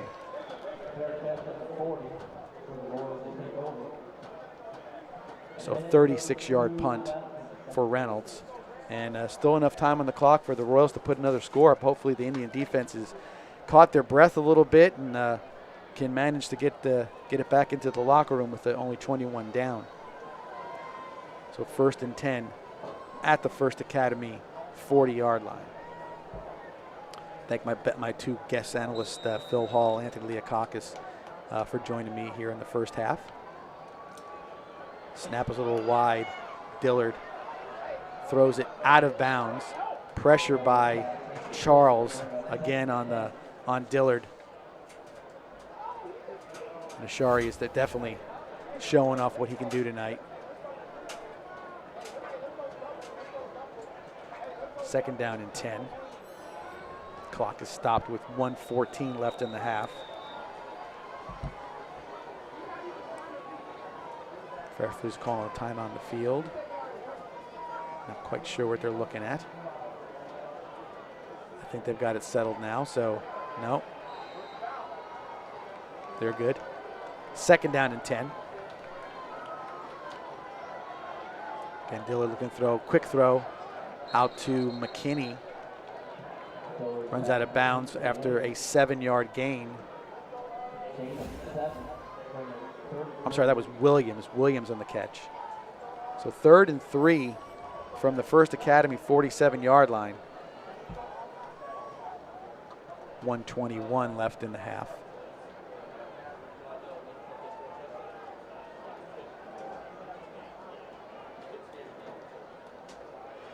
Dillard's got the big tight end in the backfield with him, Jackson. Venice is blitzing, throw, and got just enough pressure on it to make the throw to Williams sail out of bounds.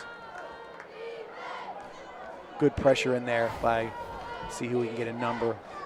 Oh, it was Campbell, and I think it was also McNair. I think both of them got some pressure on there, but they were right up the middle.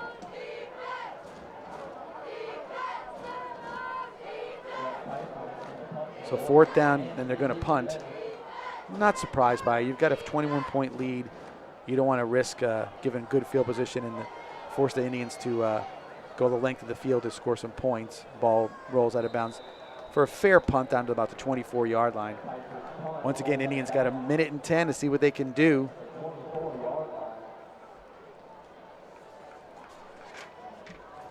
Statistically, it's been a pretty sloppy first half.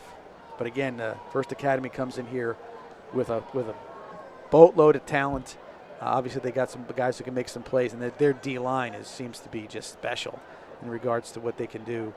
So it's really kind of jammed up the Indian running game, and trying to make the few first downs is difficult. So we got bunched formation down here on the sideline, Long in the backfield with Macho Jones. Long takes it, hands off to Macho. Macho breaks it out to the right-hand side.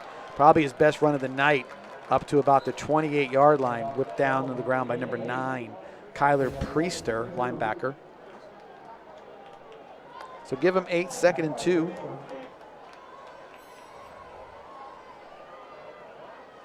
This time Macho takes it up again, and he gets the first down.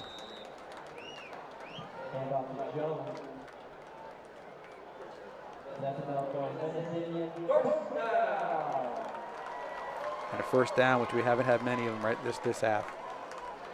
Again, Long on the carry. Gets it up to about the 35-yard line. A little extracurricular activity right there.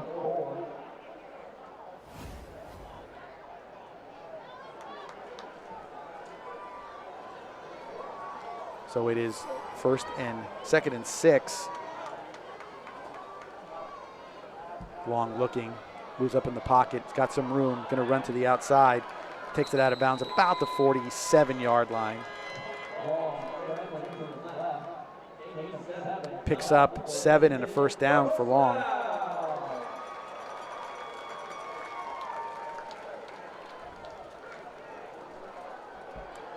.7 seconds left in the half, so I'm sure Venice is either going to try to chuck something up here, see if they can make a play downfield.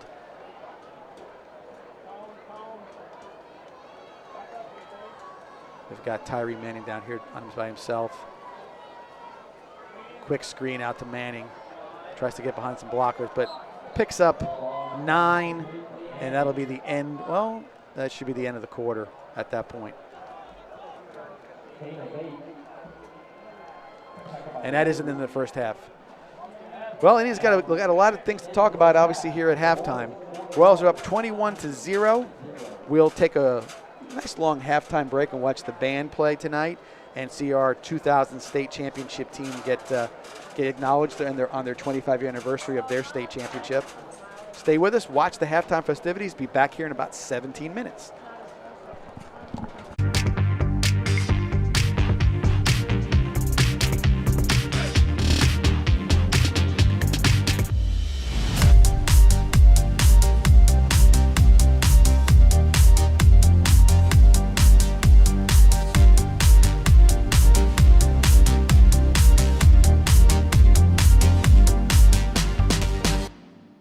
Are you thinking about working with Mighty Dog Roofing? Well, check this out.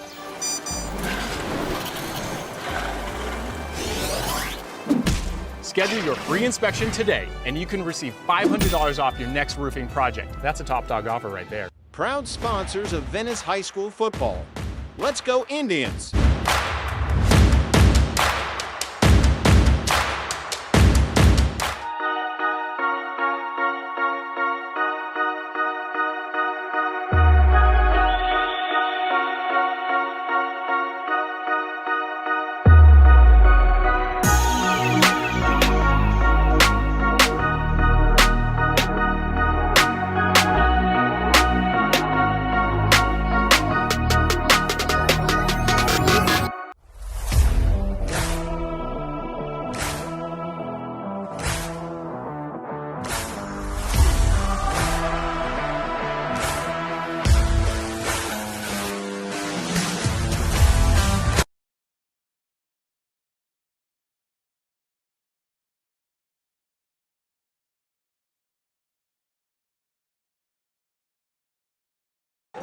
Anniversary of the 2000 state championship. An incredible 15-0 run that captured the entire town of Venice and ended in a romp in the swamp with a 77-14 victory over Palm Beach Dwyer in Venice High's first football state championship.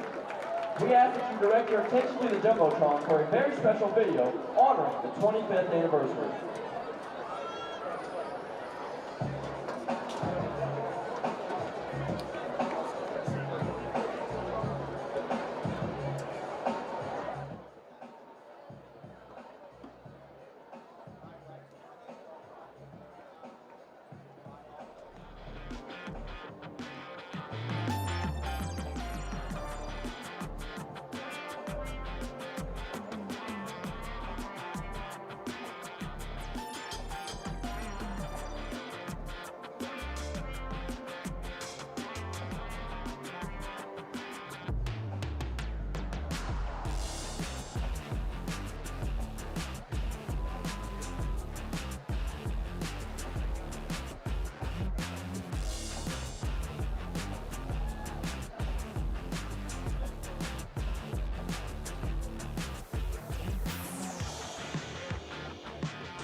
Please give a loud round of applause to all of our inductees.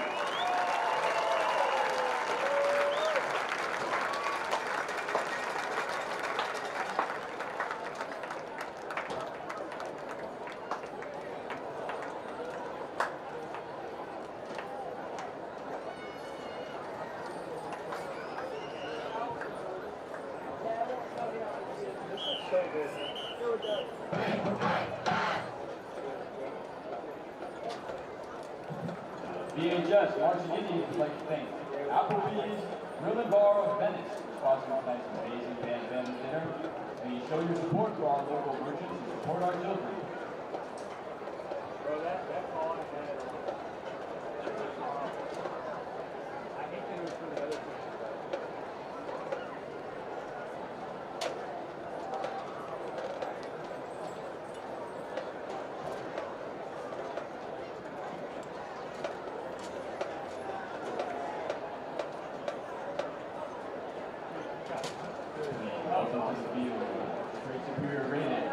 School, Marching Indians.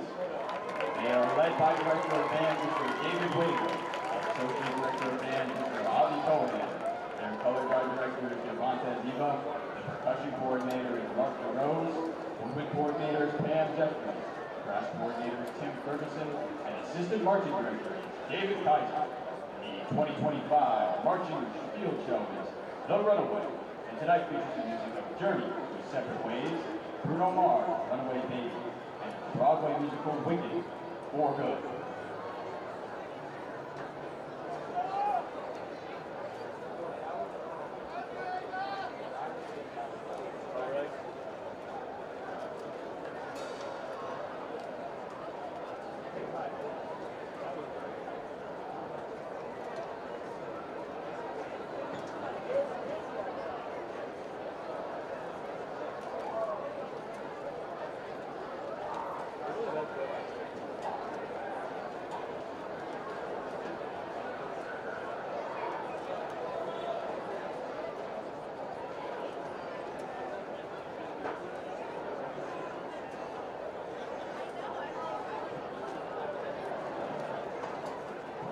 From me, Katie Light, Lily Smith, and Stephen Zach. Is your band ready?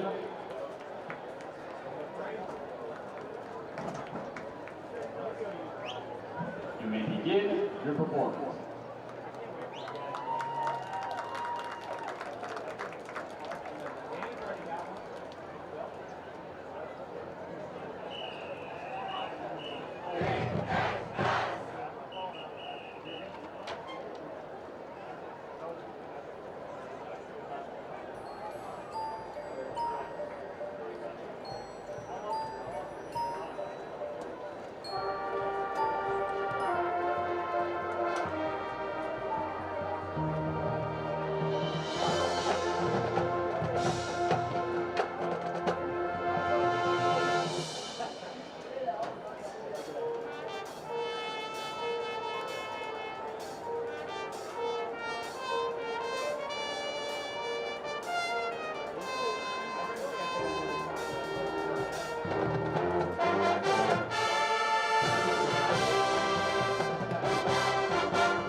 And we're back here at halftime of the First Academy Royals Venice Indian game tonight. Royals are up 21-0 over the Indians, and I've got my next special guest for the night from the 2000 state championship team, Nate Cowan. Nate, thanks for being here with us. You're going to do a little chat with me on the halftime stuff, and then we'll get the third quarter together too.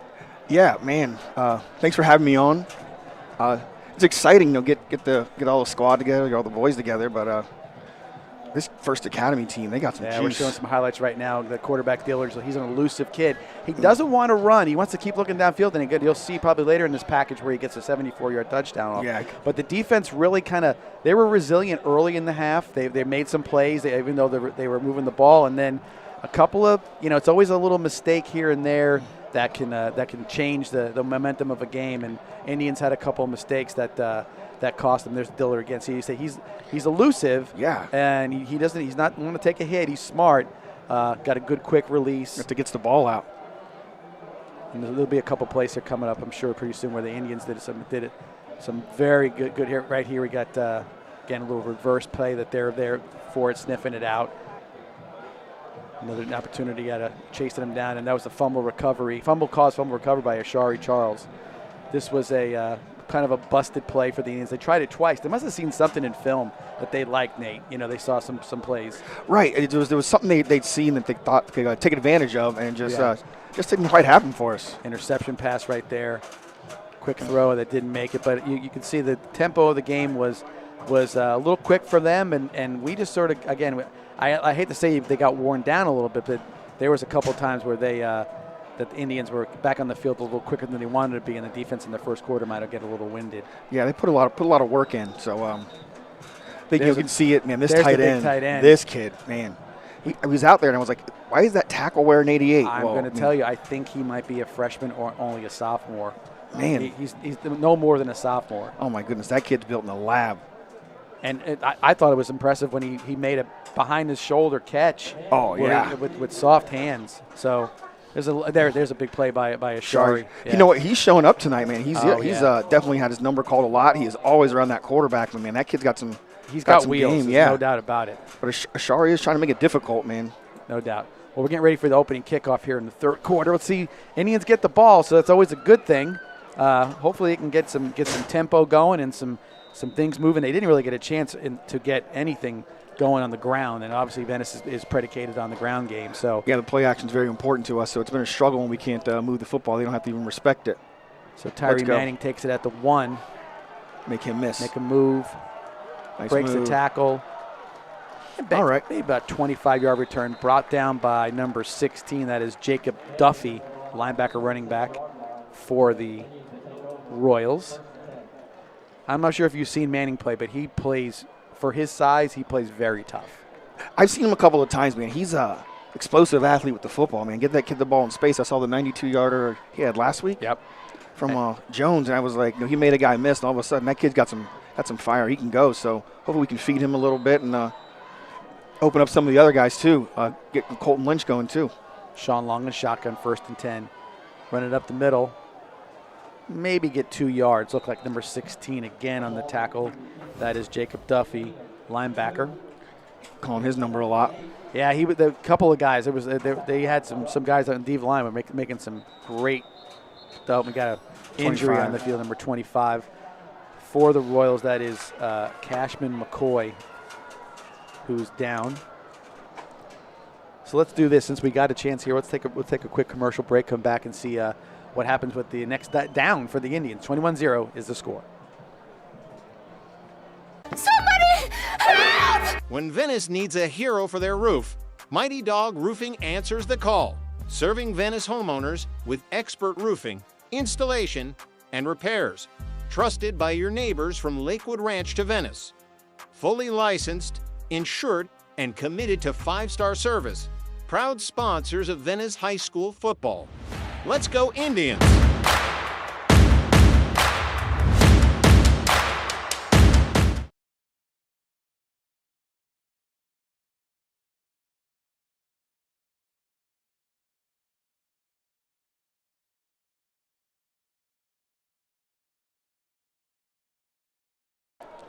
Back here at Powell Davis Stadium after the injury timeout. 2nd down and 7 for the Indians. Empty backfield. Long again looking to run, following his blocker.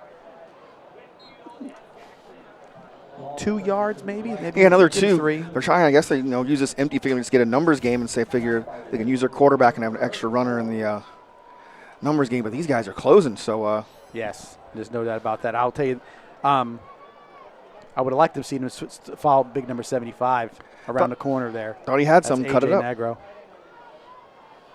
So 3rd down and 4. Quick throw and catch. There you go. Keep going forward, guys. Yeah, get forward. 1st down. Let's go. Speed it up. Pass to Testa, complete up to the 37-yard line. It's a 6-yard gain and a 1st down for the Indians. A good start out of the half. I like that. You needed that 1st down. You just had to get a little bit of momentum for you. Yeah, have something go right. It's good, though. There's no 21-point plays. We know you can put a few together. That is very true. Yeah. Very true. Macho Jones in. He takes a handoff. Oh, what's that penalty. One? Did we not line up correctly? I don't know. Oh, that's frustrating. Because it's usually when they throw it to that side, that is the case. And if anybody's offside in the defense, they usually call it dead. Right. So it could be a formational thing. I don't know. I didn't see it anything, but we'll see what they call. And we talk about this a lot. It's not the 15-yarders. They kill you to it. That there's silly penalties, but it's the 5-yarders that just take away big plays. Yeah, that's what it was. 5 men in the backfield. It's tough. Those are the ones we can control. We got to do those ones right, but we'll get it. We'll get it. So 1st and 15 after the 5-yard penalty. And finally broke a good run, too. That's tough. It's hard to take. Yeah, I've got to get Macho get him rolling because he's definitely a back that he gets momentum as the game goes on. Absolutely. He can get better over time, and he's the kind of guy you can feed the football a few times. So if we get him going, I think it'll open up for everybody. He's big, but he's not bulky. So he comes with a little more power than you would think when you see him. 1st down and pass out to Manning, and he makes the catch. Okay, wow, that was a good catch. Yeah, nice to see one of our athletes make a play. Good coverage, and a big catch by Tyree Manning. But does he have to sit this play out because he lost his helmet now? He could, yeah. I think. Again, just kind of stunting ourselves. Yeah, little weird little nuances like that. But he got 10, so it brings up 2nd and 5 for the Indians. All right, let's go. Let's do it. Let's go. Making an athlete making a one-on-one play right there. Absolutely. Macho on the handoff. Shakes. Man. If he could have gripped through that tackle, he could have had an open field there. Yeah, number 9. Nice play. Who's that? Number 9 is Kyler Priester. He's a linebacker of the 2027 class. 5'10", 200 pounds. Gain of 1 makes 3rd and 4 for the Indians, the 43-yard line. Haven't been able to draw them off. They want to. They want to go. Oh, don't. He threw it out of bounds. I think they jumped the route, and he wasn't comfortable. I think he made a smart play right there. I think he may have had 17 break open on him, but probably couldn't see him. Probably was, got to get it out. Got to get rid of it. So 4th and 4. This is go for it territory. You're down 21. But I know he got burned earlier on one, so he's going to punt it and live for the next series. I'm sure Peacock's gritting his teeth right now. It's hard for him to do. I know him. He's a go for it on 4th down guy. Yeah, he wants to be aggressive. That's a nice he got punt a good right kick. there. He got a tail. Keep going. No, go. Into the end zone. Tough. Yeah, good play by the punt returner. He filled a number 10. That's Irel Dale, and he got him to stop before the ball could get any further. But either way, I mean, I'll take it at the 20 with that punt. That's a phenomenal punt. Yeah, great kick by Reynolds, man. Got one off. 57 yards on that one. Net 37. So we'll see what the defense can do. They made some plays, Nate. There's no doubt about it in that first half. Yeah, they stood up, man, and they've hung in. But man, this is an explosive football team, and we played them great. Then they hit one big one. Next thing you know, they're changing the scoreboard. Yeah, you're 100% right. And they got big guys leaning on us. See if that defensive line can hold up. Let's go, fellas. So there's Dillard in the back. Charles again. There he is. That kid makes another play. And if you watch him come off the edge there, he got the leverage. He's underneath. I mean, that's just textbook right there. Beautiful bend, man. Yeah, that was a nice play by Charles right there. Right there. See him get low, and he's kept his balance, and boom. Hey, our best player's showing up. Come on. See if we can get some guys to join him, some other guys to make some plays. So a loss of 7. Good play by Ashari, of course. All right, let's take advantage of it. 2nd down and 17 from the 13-yard line. Got the big tight end out here split out. Venice is full on blitz. Ashari Charles, way to chase that down. It's 2 big plays by number 5. He got off his block, but his buddies made a lot of chaos in the backfield. Yeah, but take Hupp in there mixing it up. Campbell mixing it up. And Hupp's been playing pretty well the last couple of games. So a 2-yard gain makes it 3rd and 15. Make it a 3-yard gain, make it 3rd and 14 for the Royals. And this is the one that you definitely want to get off the field here. Absolutely. Because now you flip the field. They got a punt from inside the 20 if that's the case. So Indians need to play some good defense right here. Let's go get a stop, fellas. Get some pressure. So looks, steps up, throws deep. Find the ball. Turn around, and he did not. Oh, wow, nice play. Kusevich was there, but he just never got his head turned around. Man, Demetrius McCrary, man, just making a play on the ball. Right here, good pocket. Yep, one-on-one. And if he's right there, he was losing his balance is what it was. That's why he get his head turned around. And that they flipped the field right back, and now they're back in rhythm. They're back in scoring territory. Nice play by McCray. So 1st and 10 from the Venice 44-yard line. They blitz Judson off the edge. He makes some traffic in there, and they clean up the garbage. Charles again, Hupp, Kane Judson on there. And Kane's been playing super good last year. Big play on the goal line last week. Oh, that was a great play by him against Port Charlotte. No, he's a playmaker. No, there he is right there making one. See if we can do it again, fellas. Let's stack them together. So a loss of 1 on the play. 2nd and 11. And that's, he's looking at it. You've seen loss, gain of 3. Yep. Big play. Weatherington, man, nice tackle. All right, 2 stops. Let's get this 3rd one. And Cole, they don't run to him at him very well. He's a good run stopper, but good play by him. Absolutely. Now everybody's starting to pick it up. I like it, defense. Let's go. 3rd and 8 is what we've got here.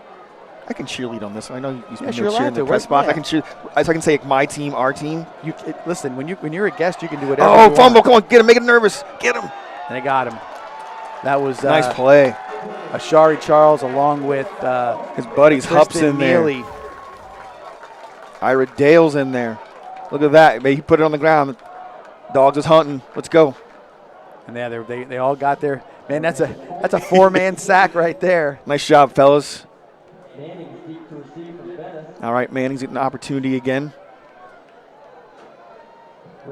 Peacock can be aggressive sometimes on these, but they keep going return. All right. Manning lets it bounce. All right, nice play, shortstop. Let's go. Nice tackle. Yeah, because he was about to go away and get spin out of that one. So Indians hold.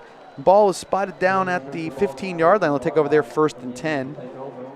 See what the Indian offense can do. A little better rhythm that last drive. Yeah, absolutely. There's a little something going on. We'll see if they can keep it up here. So it'll be at the 15-yard line. And Nate, we haven't let everybody kind of talk and reminisce about what they did at Venice. Give us a little bit about you. Well, it's cool to be. I don't know. I was noticing it's cool to be a kid from Venice and going to come back to a place like Venice. We say the thing, it's just different here all the time, but this place is great. I like it. Any place has its flaws, but I like it. I get to see. We were talking earlier. I get to see a bunch of my teammates a lot. We get to hang out together, our kids' events and different events all the time. It's funny. Matt Britton and I have basically been together every Saturday of this month. Matt Britton, linebacker. Yeah, insurance agent. We went to Rotary Futures the first Saturday, and then last Saturday we were Taste for the Twig. His wife runs the Twig, and we were at that event last Saturday. We got the Hall of Fame tomorrow. Hall of Fame induction ceremony. That's going to be a good time. It'll be a great time. I'm excited because you get to see them. They also get to see. Ooh, Manning's on the reverse, nice on the end around. But good play. Picks up about 4. Kind of jumped on his back when he was coming by, and not much he could do right there. Yeah, Blaze Jones. 18, that's 8. He's a big boy too. Yeah, but Britton and I, we've been together, hanging out every week. So we could do it again tomorrow. Football teammate, he'll be on a little bit later. So Venice is fun, and it's good to see those guys again and celebrate. Absolutely. The accomplishments, but now celebrate the accomplishments we still have now. These guys own businesses. They got They have children, and it's cool to see them and see like our families grow up together and reminisce and stuff. It was like, and we talked a little bit earlier to two other guys over here before, Phil and Anthony, about how this community is sort of hard to. Once you're here, when you get entrenched in, it's hard to leave. Oh, it's absolutely. They're supportive of you when you're young and you're doing athletics and whatever else, and then when you're trying to start a career and everything else, there's always somebody looking to help you out and give you some help wherever it can be. Oh, nice throw. Nice play by Jones. 20, nice block. Let's go. Get up the field. Nice play. Nice catch. Very nice. That was all right, Jackson. Yep, Jackson run out of bounds by number 20. That is Jamarick Smith on the tackle, but a great play right there. And, some people, no place is perfect, but I love living here. I love getting to bump in your friends all the time, getting to see the people. Again, the community supports you. And are we a retired community? Yes, but hey, people live their whole life trying to get here. I figured we'll just get a head start. Absolutely. That's exactly what I said. Why go somewhere else and make my way back here? I might as well live it the whole way. Yeah, right. Nice run by Dorian Jones by Macho, getting it up. Takes it inside First Academy territory, about the 49-yard line. Let's go, fellas. Keep the rhythm. Let's go. And there's Jones again, quick throw, and Tyree with it. But I think he landed out of bounds. Yeah, I think his hand came down first, but that's a heck of an athletic play right there. Man, but the kid's explosive. He's matching them athlete for athlete. And I'm sure that was something they said at halftime. Said, guys, let's get that glazed look off our faces. We can make plays, and we're going to make plays. Absolutely. Jones on the carry, puts his head down, and he is going to just be a little bit short. Peacock's going for this one. You got to be aggressive. Now here inside the 40 on their side, yeah, this is no doubt. So we'll give him 4. Actually, give him 3, and it's the 4th and 1. All right, let's go. Hit him in the mouth, fellas. Let's go. Run that football. There you go. Nice play. Get forward. Leaning down to about the 40-yard line. First down, Indians. Nice run, Jones. Man, that reminds me of a lot of our 2000 team. We didn't throw the ball near as much as these guys. Coach Coleman and Coach Powell taught us that the easiest way to get to the goal line was go straight, so we were running forward. Fake to Macho, look to throw. There you go, give him the ball. Nice catch, man. There you go. That's you'll take that 5 yards all day. Absolutely. Guys got their timing a little bit, getting the rhythm. So 2nd and 5 after the 5-yard gain, and now we're getting our tempo going. Yes, absolutely. This is when you start seeing the Indians cook. Let's go. Hand off to Macho. He's got some room on the outside, cuts it upfield. Good stout tackle. Gosh, looked like he was going to break a tackle or two, and that's you can see who it is. Number 9 again. Priester. He's bringing it. There's no doubt about it. Yeah, I thought Macho had a head of steam right there. Yeah. He only got 2, 3rd and 3, but that's manageable. Yeah, definitely a physical football team, man. These jokers, they like to hit. I like it. I like it, man. And in tackling, sometimes it comes from better, good coaching. So that's good. Jones in the carry. He's got room this time. He's breaking out to the outside. Go forward. Good job. Nice job. First down. And good blocking. Manning's out there doing the blocking too. Big run right there for Darion Jones. So he's up to the 23, a 10-yard gain and a first down Indians. This is obviously their best drive of the night. John Ford on the carry. He got 3. He was moving forward and got 3. Number 4 in the tackle, that would be Bam Whitfield. Come off that block. Testa had him and just came off the block, made a nice play. And we got a timeout. So if there's a time on the field, we'll take a timeout. With 3:35 left in the third, 21-0 is still your score. It's Maverick for our friends at Tommy's Express Car Wash. You won't find a better wash than at Tommy's Express. 3 minutes in and out to save you time. With Venice now open, Tommy's now has 8 convenient locations in the area and many more to come. Join the Tommy Club here and you're a member at them all. Text the word WORKS to 52884 and get a free Works wash. Good luck this season and go Indians!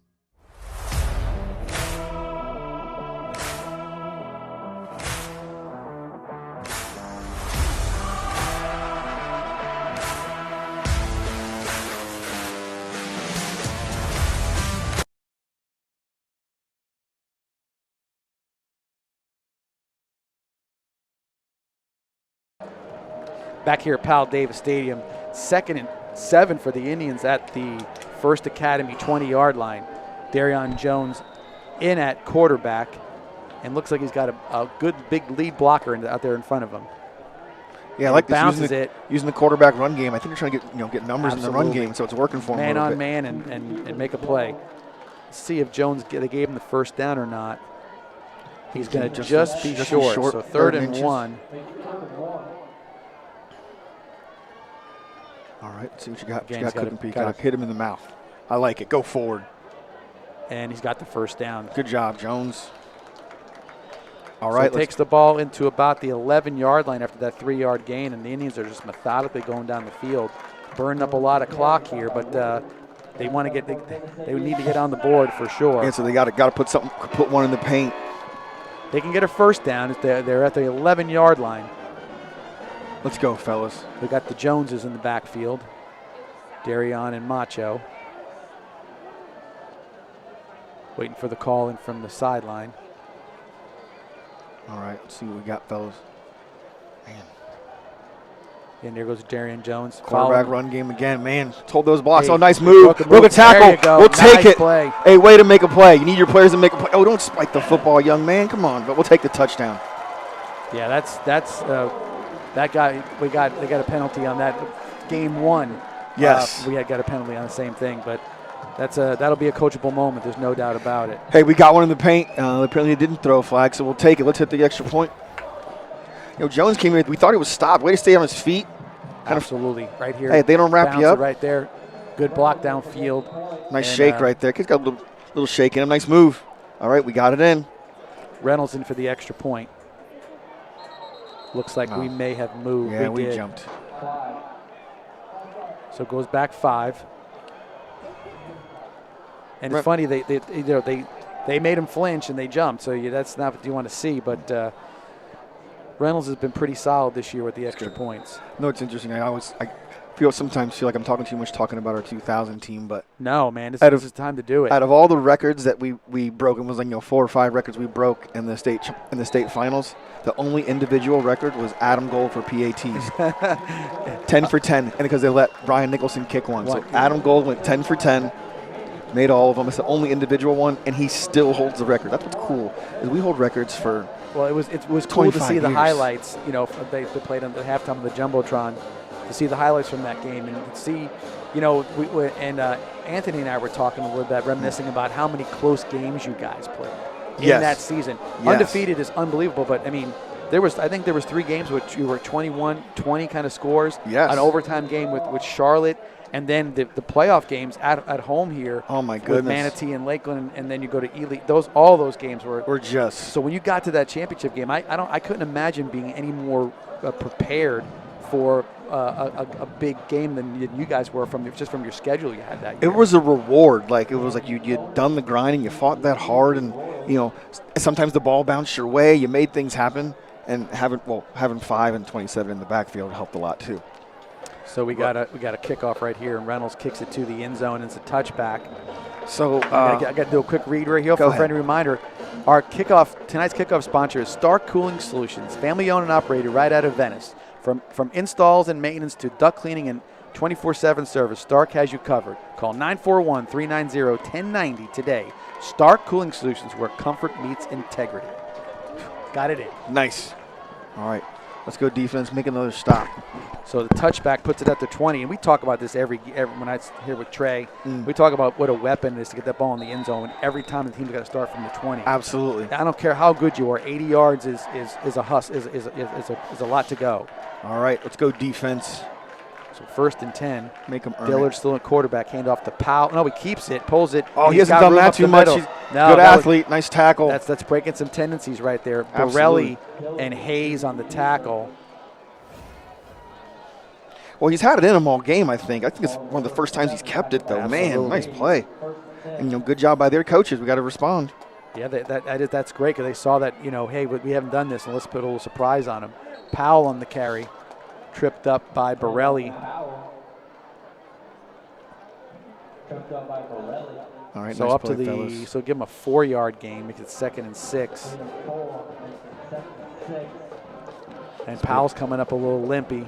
So we got number 6 in the backfield. That's a wide receiver D-back. That's Demetrius McCray lining up in the backfield. Okay, he's the one that had that explosive catch on their last drive. Yeah, so Obviously, he's some kind of athlete. He's going to put him in the backfield. Handing off right now and trips up a little bit.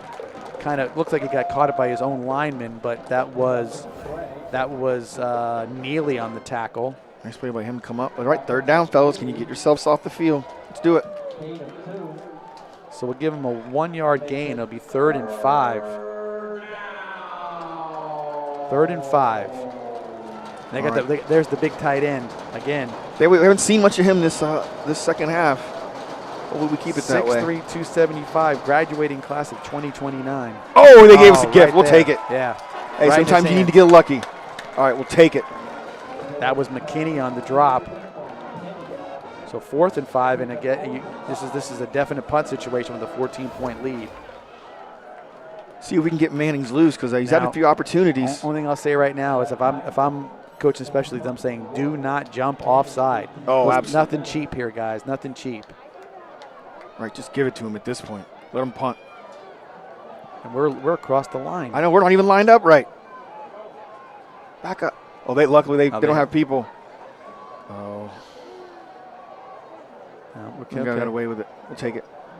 Manning's he's not gonna try to run to get this one. It's taking a sideways bounce, which is fine. Yeah. And the Royals recover or down it at the 24-yard line. So Indians with a good stop right there, and that's definitely a positive for them. Absolutely, another one. This defense has shown up a couple of times. You know, they've kind of been in the bend and don't break mode. We'll stick here through this change of possession. So 1st and 10 at the 24-yard line. See who comes out at quarterback. I think it's going to be Jones. I don't think you want to break this rhythm. Well, they got Long in there this time. I know they've been going back and forth. Long, they're two different runners. Right now it seems like Jones' style is working, but right in the end of the second quarter, I said Long was starting to get a little bit of room. So we'll see if they can still manage that. All right, we'll see what he does. Let Peacock coach. That's why I sit up here, I guess. Oh, they got him that time. So there's the cheap 5. Hey, we'll take that all it day. Mm-hmm. They're handing out presents. So 1st and 5 now from the 29-yard line. All right, now take advantage. Now that's exactly right. Don't, because you want the momentum. First downs are a big deal right now. So we'll see if we keep it going here. Long looks, throws. Oh no! And oh man! It was the same. They did it earlier. Same guy, same spot. Because it's just he's just reading it. He's not turning his hips. Danny Odom, man, he's just squatting on it. Yeah. I think he's even worried about getting beat deep. He's ready. I think he's committed 2nd and 5. I think that kid's committed to Nebraska, this Odom. He's good. Yeah, he's a good athlete. There's Macho on the carry. He gets stuffed. Oh, my gosh, that was number 16. That is the Jacob Duffy again. He just came up and just hit him high and stuffed him right down. Absolutely, man. Macho coming up a little bit sore. Looks like he's holding his arm a little bit. Oh, it's another tough one. He wants to stay in. He's waving off the sideline. Gain of 1. So that's 3rd and 4 now. All right, Macho empties the backfield. Looking. There's a throw it to the outside, and there's nothing. Doesn't get it Couldn't there. get it's him. Tough. He kind of had come out of his hand a little funny at that one. I didn't necessarily like that throw, and he's holding his arm too. So Macho's holding his arm, and Long is holding his arm. Man, Peacock has to. Man, he's like, my defense is standing up, and we can't get into rhythm on offense. That's a little tough one. Yeah, 1st and 5. I'm not. You don't want to ever question the play calling because they know what they're doing, but. You might have wanted to get that first down a little bit, but that's the time to take a chance when they gave us a cheap 5. Another good kick. Oh, hey, he did us a favor. Don't let it. Did. Why would he not let that one go? Nice. Hey, he did. Dude, just catch the ball. I'm not even saying you got to make a play. Just catch it. So he gave us 30 yards. We'll take it. 8-yard line. We'll take 30 yards. So we got 20 and 42 yards. So that's a 62-yard punt. He might have he's looking for some records tonight himself on punt yardage. Right. Hey, unbelievable. He's been a highlight. All right, defense. With do it again, defense. 13 seconds left in the quarter. So 1st and 10 at their 8-yard line. And field position has been a winner on the 3rd quarter for the Indians. So absolutely, kind of. First Academy had made a big throw down deep the last time they were in this situation. To see if they do it again. Oh, changing to get set up. Hold on. Chain gang wasn't there yet. Must have been tangled up. Handoff to, that's number 6. That's the receiver, and he is an athlete. He is running people over. He's Goodness still gracious, running people stiff palming over. people. Goodness gracious. Well, that's Demetrius McCray again, and he can definitely run the football. Tackled in there by Dale. nice move. I mean, nice cutback. I mean, shows his strength. He's explosive. Probably helped me wrapped up, and man, Yeah, right there. he was not going to go down easy. No. Goodness gracious, yeah, they feed that kid the ball. Well, I guess that's the quarter. So a 17-yard gain, and that is the quarter.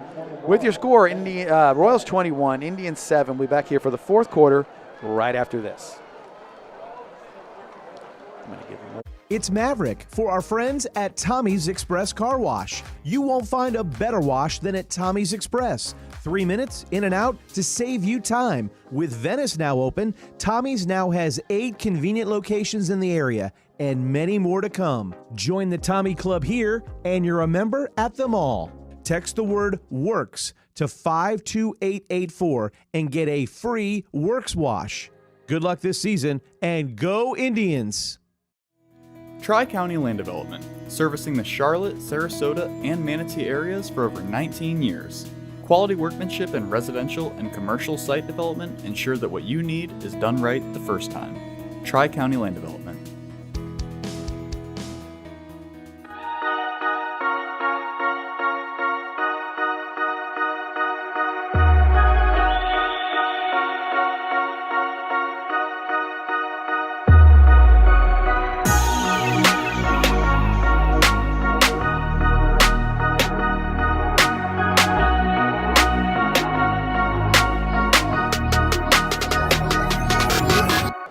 And we're back here for the start of the fourth quarter.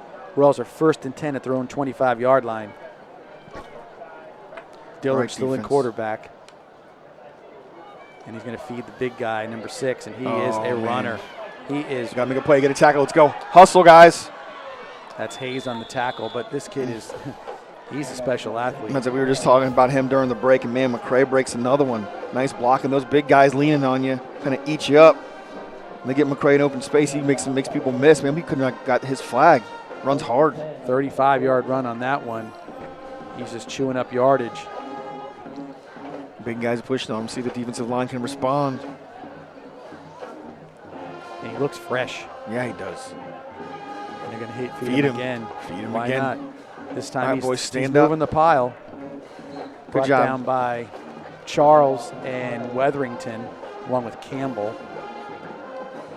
Good job, fellas. Way to stand up. Defense is still working.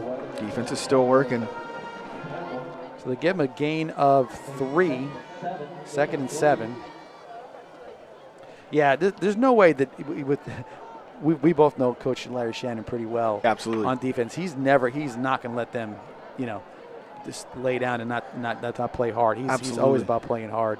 Oh, we got a fumble, botch snap again. And he got some room. He fumbled it right into the open area. Man, Dillard, another nice athlete, tackled in there by Borelli on a good tackle. Nice play, but save. He almost turned nothing into something. He did. So give him 5 on that one. So it'll be 3rd and 2 at the 32-yard line. Yeah, the way the ball bounced when he fumbled, he was sort of almost running towards the open part of the field at that one. So sometimes the ball bounces the right way for you. Absolutely. And if you notice there, they had 88 Jackson, the big tight end, in the backfield right there. And that's a heck of an advantage having that extra weight, extra size in there. And that kid's a nice athlete, man. He had some good plays in the first half. He's kind of been a little more quiet in the second half. Timeout, I think, on this one. Oh, they got it off with 2 seconds. Oh, just a quarterback sweep. And he got Dillard got outside. Oh, it's a block on the back. Nice play by Dillard. On the tackle.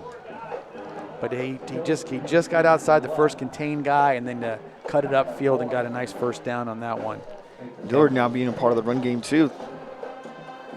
Notice they kind of look at a student body left right there. Yeah, 11 on the play, 1st and 10 at the 21. 10:05 left in the game. Come on, defense, we can still do this. And they're taking their time. Yeah, they want to eat the clock up.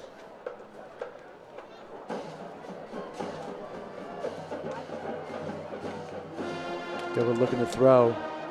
going for the corner, covered, and looks like Kisevich might have made the interception. I think he did. And He made the play. Hey, keep him out of the end zone. Nice job, defense. So Lane Kisevich with some great coverage right there. That's the one he got burned the other time. He couldn't get his head around. That time he turned around and great position right there, making the throw. Beautiful. Making the catch. Beautiful. Nice play by Kisevich? Kisevich. I should learn his name. He's going to make plays like that. Absolutely. All right. So there's a nice play by him. And so we get back the ball to the 20-yard line, and still a 14-point game with plenty of time on the clock. Let's hit an explosive one. We can do this. Come on, offense. Make them nervous. Now, make them sweat. Both Macho and Long were holding their arms after the last play. So we got Darion Jones in there with a big blocker, number 33. I don't know. I don't have a 33 on the roster, but I'm sure this was put in play for a certain reason. He's probably a guard that they put a number on him. Yeah, he's just a good thrust. There you go, Mannings. Way to give him the ball. Way to fight hard. First down, maybe just short. Just short. I'm going to give him 9 on this one. Well, no. Looks like they gave him the first down. Oh, nice. Take it. So we'll take the 10 and the first down. Move the chains. We get out, Jones. Nice play by Mannings. And just sometimes take what you can get. Go to him and just stick it in there and keep moving forward. Let's go. Let's get rhythm. Let's line up. Oh, he was moving forward. He lined up incorrectly, was moving forward. That's a 5-yard penalty. And again, that's a mental mistake. I mean, right.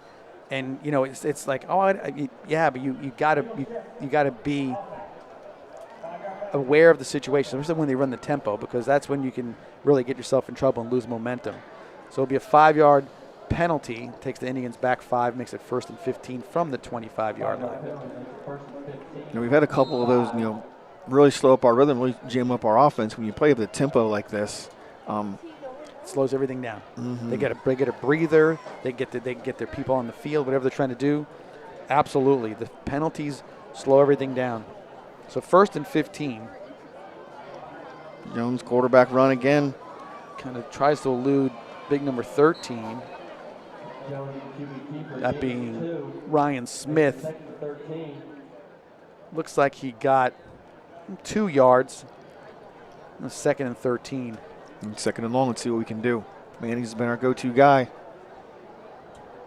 He's not taking a wide split, so we'll see if they work something to the outside with him, a little out pattern or something. Yeah. Jones rolling to his right. Oh. He's trying to get Macho Jones, make down. a play, Macho. Man, these kids are wow, these kids can high point it, can't they? Yes, they can. All right, defense. That's Odom. That's the Nebraska kid. That's the Nebraska committee. Yeah, I said kid's an impressive ball player. These kids can track a ball.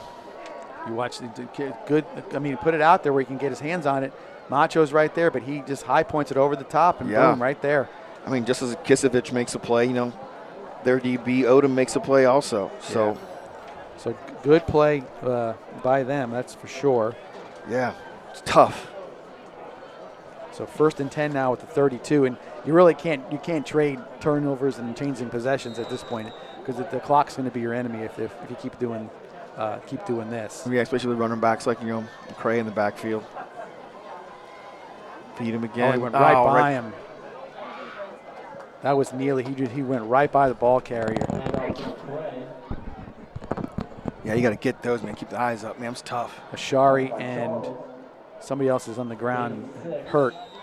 Can't see what number it is. I didn't see either, but he sort of got the pile rolled up on him. Let's take a quick break while we see they tend to our injured player. We'll be back here at Powell Davis Stadium right after this.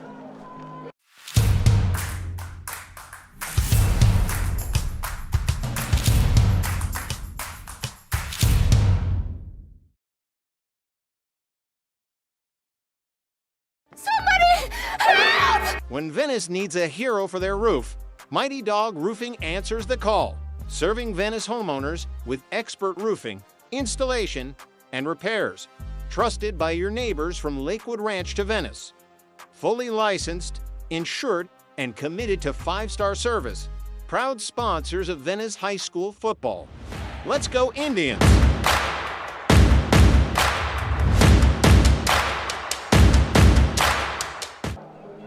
Back here at Powell Davis Stadium, that was Dylan Morse, who was the injured player, but he walked off the field under his own power, so he's okay. 2nd and 4 All right, from defense. the 38-yard line. Sorry, number 88. You can't hide out there. You're Yeah. huge. Oh, Shari came off that edge. It's like having a tackle out there blocking for those guys. Hey, we stand up, though. Nice play, boys. Kisevich come up sticking. Kisevich definitely coming up. Him and Borelli again playing tough in the secondary. Absolutely. Man, hey, they can hit, we can hit. That's why you wear our pads, boys. Nice job. So they like that block by Borelli. Kisevich coming up being physical. Makes it a 3rd down, 3rd and 2 from the 40-yard line. Man, having 88 out there, like I said, he just swallowed Borelli, man. Borelli would keep that arm free. I did. It was funny when he made the first catch of the night when Ashari went to tackle him. Ashari knew. He says, he just jumped on his back, and he said, "Either you're going to have to carry me 15 yards, or you're going to fall down, one or the other." Right. And there's McCray, the big play guy in the backfield, and 100%. Oh, nice way to get through, big Hupp. Stop him first. He's a tough kid. He tried to fight through those tackles, but that's Judson, Hupp, and Weatherington. Nice job, fellas. Man, big. Let's see if we can get this stop on 3rd down, 4th down. Are they going to go for it? I think they're probably going to let the clock run and call timeout. I would be surprised if they went for it. At this point, leave it up to your defense. Don't give Venice a short field. That's probably true. Yeah, kick it. See if we can get Mannings free. Man, look at that shield. Man, no reason to go for a pump block against these guys. Manning is back deep. All right, see if you can make a play, make it explosive. Nice kick. You got to catch that ball. Yeah, that one for sure. That's going to be that's tough. That hurts. Man. Well, and sometimes you don't know if what the commitment level is on that situation. If you're told to call a fair catch, you know, who knows what it is. But he's saying, he's actually patting himself on the chest right there, saying I should have caught it. There's no doubt about it. Yeah. And even he said you can make a fair catch in that point. You don't have to be running every one of them back. So yeah, but just catch the ball, save us that 25 yards. Right now we're fighting for every inch. So and you're going to be conservative. You don't want to air it out too much. Yeah, they've got a couple of those. We try to go deep on them down the sideline. Their guys have made the plays. So.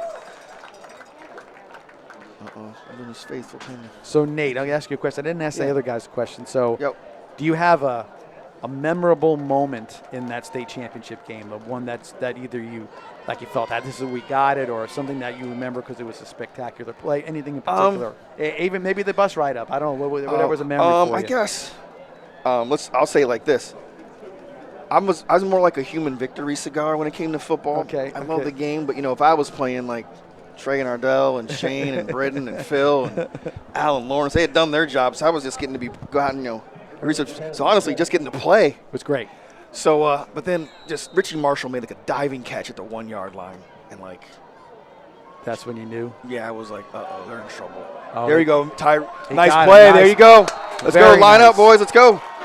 Move the ball. Come on, we're still get the ball to the ref. Come on, we're coming. Tempo. So a 38-yard pass play. Jones to Manning gets the ball, the Indians out of that deep in that territory, makes it 1st and 10 at their 44-yard line. Glad we were able to get a deep ball. Let's line up, boys. Let's go. All right, Macho. Bounces it. There you go. Got some room. Oh, keep it hand now. Keep going. Way to stay your feet. Good hard run. We'll take it. Keep moving forward. Number 8, that was David Coleman Jr. came flying up there and kind of caught him on the lower part of his leg, but Macho was able to hold his balance pretty well with an 8-yard gain inside Royals territory at the 48. All right, let's go. Quarterback run with Jones on the carry, bounces it, cuts back inside. I like the little cut back inside. He knows he's going to keep going forward, so he picks up the 1st down. A big kid, about 210 pounds, 120 pounds. About 215, I would say. Yeah, so it's you see your quarterback take a beating, but he's got a big frame. 5-yard gain, takes it to 43. Looking, gets a double move. See if you can get him. Oh, that's a good throw the flag. There we go. Hey, those count too.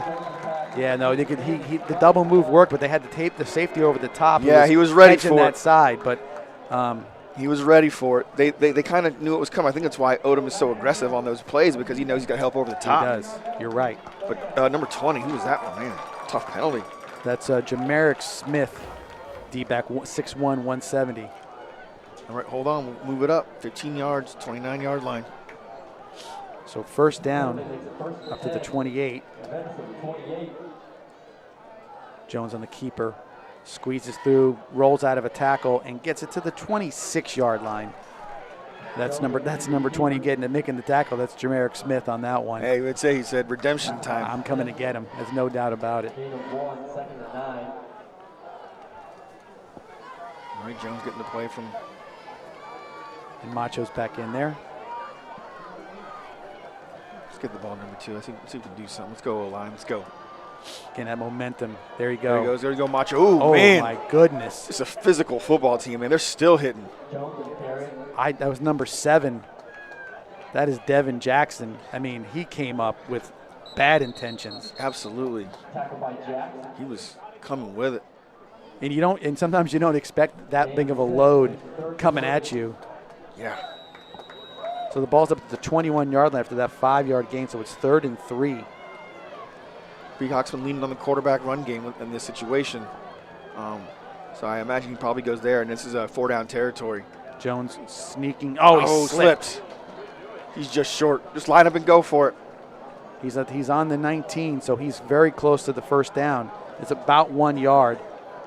Oh, looks like Peacock's going heavy. He likes the jumbo package. There's no doubt about it.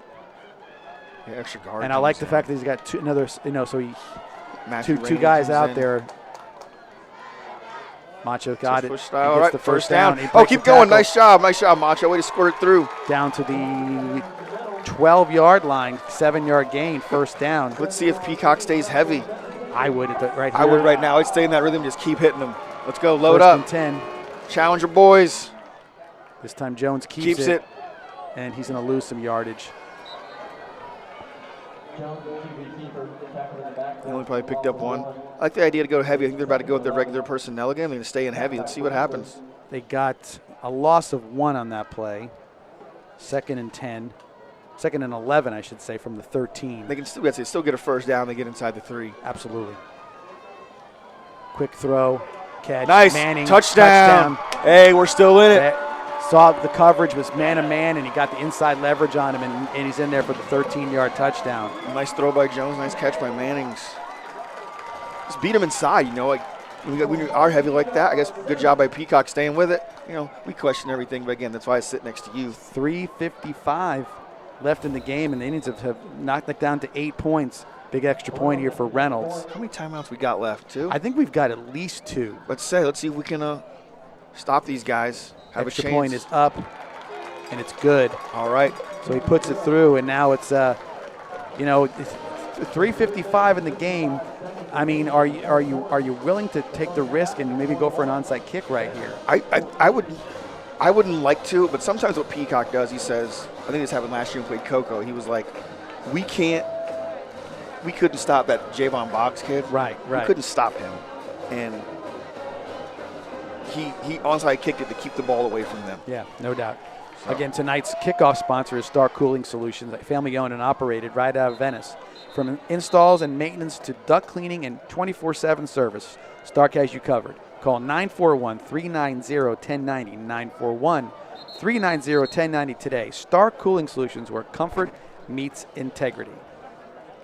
We're talking about plays you remember, and one of the ones I remember is so we start the game, the state championship, and very first play we get the ball. They stuff us on like a veer, right? So it's 2nd and 11. They're hyped, and then we call a quick pitch, and Ardell gets the corner, and man, he had some juice, and he breaks down there, and he gets 60-yard run, and then we were rolling. Yeah, and just then the thing is, everything bad that happened to them could, and everything good that could happen to us did. It was let's see. Kick deep by Reynolds. Puts it in the end zone. That's good. Yeah, I mean, your defense has not played terribly tonight. This is a very talented team. They run through some tackles, but you put it in their hands and see what can do with it. So now we see on our screen right here shows Venice having 3. I do think Venice has 3 timeouts. So all right, there is time, and we'll see. And I'm sure First Academy is going to come out and try to grind a little bit here too. See if they can lean on him. McCray, sorry. He's been a difference maker. There's no doubt about it. He's a good ball player. So we're talking about the state championship, but yeah. You're right. Everything rolled downhill, and there was throws, there were people catching balls, diving for catches and everything. Bobby, we do a Hail Mary kind of end of the half. Bobby Johnson runs the wrong play, but who cares? Shane puts it up to him. It bounces off one of their guys. He catches it and falls into the end zone. Like after they score, took away all momentum. Like, yeah, we got this. This was Dillard with a run, and he is submarine and tackled. He got them move the pile a little bit. That's a nice run by Dillard. Looked like Neely and Weatherington on the tackle. Oh, Dillard gets up a little gimpy. Yeah, because he got hit low. I know it looked like he got hit low. So again, it's maybe 6. It's kind of between the 23 and the 24. So I'll give him 4 on that one. But no, I mean, it was a different deal. I mean, just how everything was happening. Even I was up in the press box for that game, and I was sort of like, we were all a little like, wow, this is something special happening right now. It's like little pixie dust was sprinkled on the stadium that night. Right. There's number 6. That's McCray, and he's pushing that pile, man. My goodness. We get him down. A host of Indians in there. Neely in there. Hupp. We got Campbell. The whole defensive line on that one. And they were just pushing along. All right, we got a 3rd and 3. 3 minutes left in this game. We can do this. Let's get this stop, fellas. Come on. Get this stop. So 3rd down and 2 after the next 4-yard gain. And see what they've got dialed up. The big tight end in the backfield, lead blocking for them. Galarian's bringing it. Both inside backers coming forward and they get gap. McCray, he broke out of it just enough. Just stayed patient enough to find a little gap. Charles and looks like Borelli. Borelli came up there and he got low on him, but there was not much you can do at that point. And that offensive line making some space. McCray he's been impressive. He's even doing the dirty work now. I mean, his kid's been impressive. Peacock doesn't call timeout. So I think he's hoping the defense can. I think he'll start now because he knows he can get it. They'll try to wind it down. They'll be just under 2 minutes and they'll have to stop him here no matter what. Right, we got to. All right, let's load up, boys. I would say, imagine Larry's going to be aggressive. He is, and is that a Shari trying to drag him down? Yeah, Shari coming from the backside. Neely and Morse from her linebacker spots. Still hasn't called the timeout yet. Ball's at the 36, second and 8. Because it's a 40-second clock, so you've got to figure you got to use timeouts at some point. Right, absolutely. I guess maybe he's waiting to see what happens on 2nd down, and he'll have the time to do whatever he needs. He does trust his offense to move the ball quickly, but they got it. They got it. All right, we'll see what happens. Cross 117. 6. You got to think it's McCray. Absolutely. It's McCray. Oh, they got him in the backfield. Call that timeout, P. Call that timeout. There it is. So Judson came in and hit him underneath, and Weatherington finished him off. See, Kane gets him low. Nice job, Kane. Man, he didn't wrap up, but it was Morse and Weatherington on the tackle. Good job, boys. Way to get in there. Peacock got it again, man. He's making the calls for it. Okay, so we got 3rd and long. So if you're TFA, do you run it here and make them use another timeout, or you throw it and try to get the 1st down? So with 109 right here, I think I throw it here. I think I would too. Because there's a minute left in the game. You're going to punt it away. You should have confidence in your defense. They've been playing well all night long. Right. So I put the ball in the air here. So maybe something short. Try to get somebody beating you in space. Right. And I think that's how I would roll. I hear you. Let's see. First Academy comes out pretty much with the same lineup.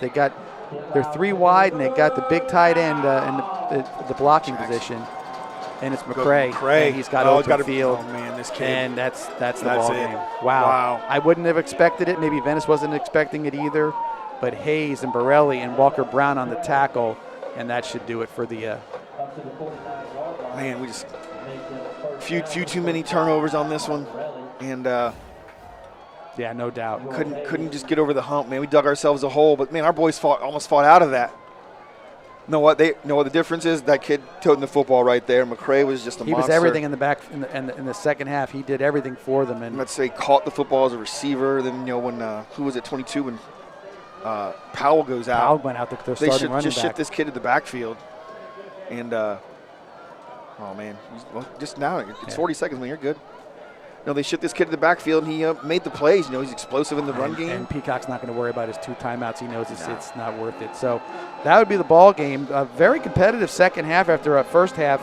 And Indians take a loss, the 21-14.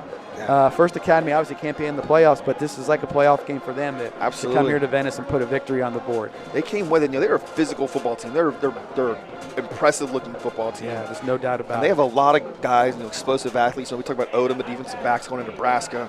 McCray, like I said, the second half, he did it all. Jackson, the tight end, he didn't do anything with the ball, but as a blocker, even in the second half, a couple plays he made in the first half. I can imagine what that kid's going to be in a year or two. He could be something special. He's a good-looking athlete, And even their offensive defensive lines, they did definitely, made a difference. But our guys stood up, and we could have rolled over at 21 and felt sorry for ourselves. But no doubt, great brought it in the second half.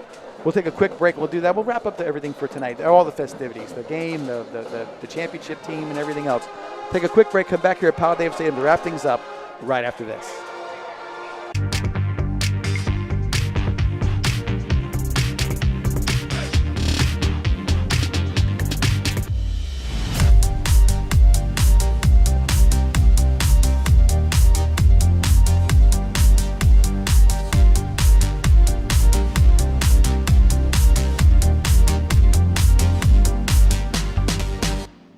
Are you thinking about working with Mighty Dog Roofing? Well, check this out.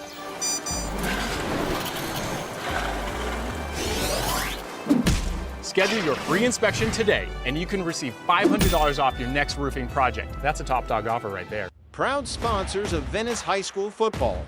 Let's go Indians!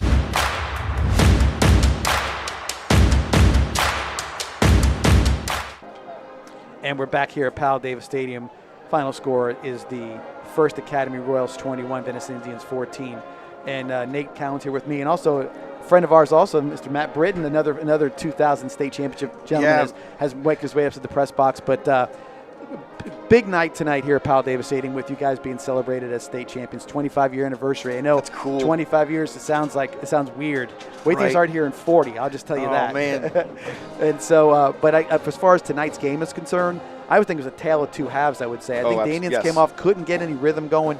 Silly little mistakes that they made. First Academy played pretty sound. They showed their diversity and being able to throw the ball and everything else. Yes. But, Nate, I'll leave it to you. I said that second half, there was definitely a turnaround for the Indians, and there was a chance that they could have pulled it out. Our defensive line came to play. They were making plays. They were forcing fumbles. Weatherington and Hupp and Campbell and Charles. We say his name all the time. And the cast of thousands. Those guys, they played hard, and they gave us a chance to win this game. Yeah. When you come out at halftime, you have the ball, we get down the field, we make a couple mistakes. That's a good backbone to be able to lean on. It doesn't show in the score. You still lose. You don't get over the hump. You dug yourself too deep a hole. Right. But I guess if you have to be glass half full, your defensive line was impressive. I'm looking at. I got my stat sheet out here. I ran out of room in the first half for what Ashari was doing. I ran out of room. So forced 2 fumbles, recovered a fumble. Absolutely. He was with it. Unfortunately, the offense just couldn't find a rhythm, and we, kept turning the ball over. And so when you do that, like the team with these kind of athletes, it's tough. And you got to think some of it though. The defense plays great. Then all of a sudden, into the half, they hit a 74-yarder on us. Right. Hit a big that was a big play right there. Absolutely. That was then they made big plays. All through the game where they needed a first down at the end there. McCray makes a big play there as well. So hats off to them. They're a good football team. We knew they were talented, and they made plays tonight. And then just Indians are just a little too sloppy to pull this one out. Yeah, then we there was some penalties there. We wouldn't line up correctly. There were things that we could have been responsible for and fixed on our own that we kind of struggled with tonight. And so when you do that against a team like this and do that in games, sometimes they come back. No doubt about it. Bites you. So guys, we'll leave it on a high note here. Yes. You guys are again 25 years celebrating your state championship. of all the things I've talked to all you guys tonight, I've talked to you guys a lot about other things as well, but everything that keeps coming out, and I think it's a big part of what makes football special, which makes this town special, is the family culture that's cultivated from this town and this football program and this high school, and the camaraderie you guys still have as brothers, from your time here at Venice High School. Yeah, and for a lot of the guys, they we were all kids that grew up here in town. Yep. And we, some of you guys have been playing together since they were 6, 7 years old. Absolutely. Rusty McCord's showing me a picture of him blocking for Trey when they're playing Vikings. They're in elementary school. Right. And then there's this picture of them in high school, and Rusty's blocking for Trey because you've been doing it for the last 15 years. Yes. And man, and so that again, like I said, I told you before, we say the slogan, it's different here. It is. And what's cool is as we celebrate, this team and the Hall of Fame, there's also a bunch of incredible athletes that we get to join the Hall of Fame with. Yes. That, like Jeremy Cook, he's a 2-time state championship wrestler, like 97-0 the last 2 years. Oh, and then when he finished wrestling, he decided to go play outfield for the baseball team and pitch. So he's top 10 all time in runs. Yeah. And he's one of the top 10 all time in wins. Right. So he did that too. He's an impressive athlete. Dana Dumas, Player of the Year, state champion. Cheryl Mays, state champion. Right. And it's funny how things have, as evolution of Venice High School sports in particular, how now the momentum has picked up again with the energy provided by the community, with the support provided by not only the administration but the community as well. Yes. You guys are now part of that community. Right. We all are. Right. And you watch what's happen, and then more state championships, more belief in what you can do, Yes. more opportunities for the next level, and more opportunities for them to be successful, whatever careers they're going to do from their success on the athletic field. So it's a great situation, and it's really great for you guys to be able to celebrate your 25 years. And I congratulate you again on that landmark, Yes. we believe, moment when that all happened. So that means a lot. Yes, right here, Powell Davis Stadium. We got to play on this field. Jim Powell goes in the Hall of Fame. He was part of our team, part of that perfect season, and it's exciting to see all the guys again and see each other and our kid growing up, and it's a special thing. It's a special thing we have, and it's a culture that we started because if people don't remember, Venice had lost. They had 2 0-10 seasons and 2 1-9 seasons. Leading up to the coaching change, and then Coach Coleman came in there, and 2 years later. We come in. I remember we were freshmen. It was still Siegel. We were freshmen. We had beat Booker, and they finally won a couple games. They had a bunch of these guys. They were sophomores, and they won a couple games, and lost in a tiebreaker. You made the playoffs for the first time since 1980 and 1999. Won the district title for the first time in a long time, 19 years. And then 2000, we go on this run, this perfect, magical season. It's a great time, and it's your friends out there making the plays. And, it's the guys you see in the hall, the guys hang out with at different games and stuff. And so it was a special time, and I know a lot of people remember Venice being good all the time, but it wasn't always like that. There was points when it wasn't. There's no doubt about that. Somebody had to be first, and it's cool to be a part of it. No doubt about that. So I want to thank you guys, for Nate Cowan, for Matt Britton, for Phil Hall, for Anthony Leakakis, for Francis Haynes and the production crew. I'm John Massoni. Awesome, guys. Great night tonight, even though it was a loss. It's a special night for everybody here in Venice. And we'll have Hall of Fame tomorrow, so I'll talk a little about that when we get here next week. Sounds good. For everybody, thank you again. We'll see you next time here on VSN, Venice High School Football. Good night.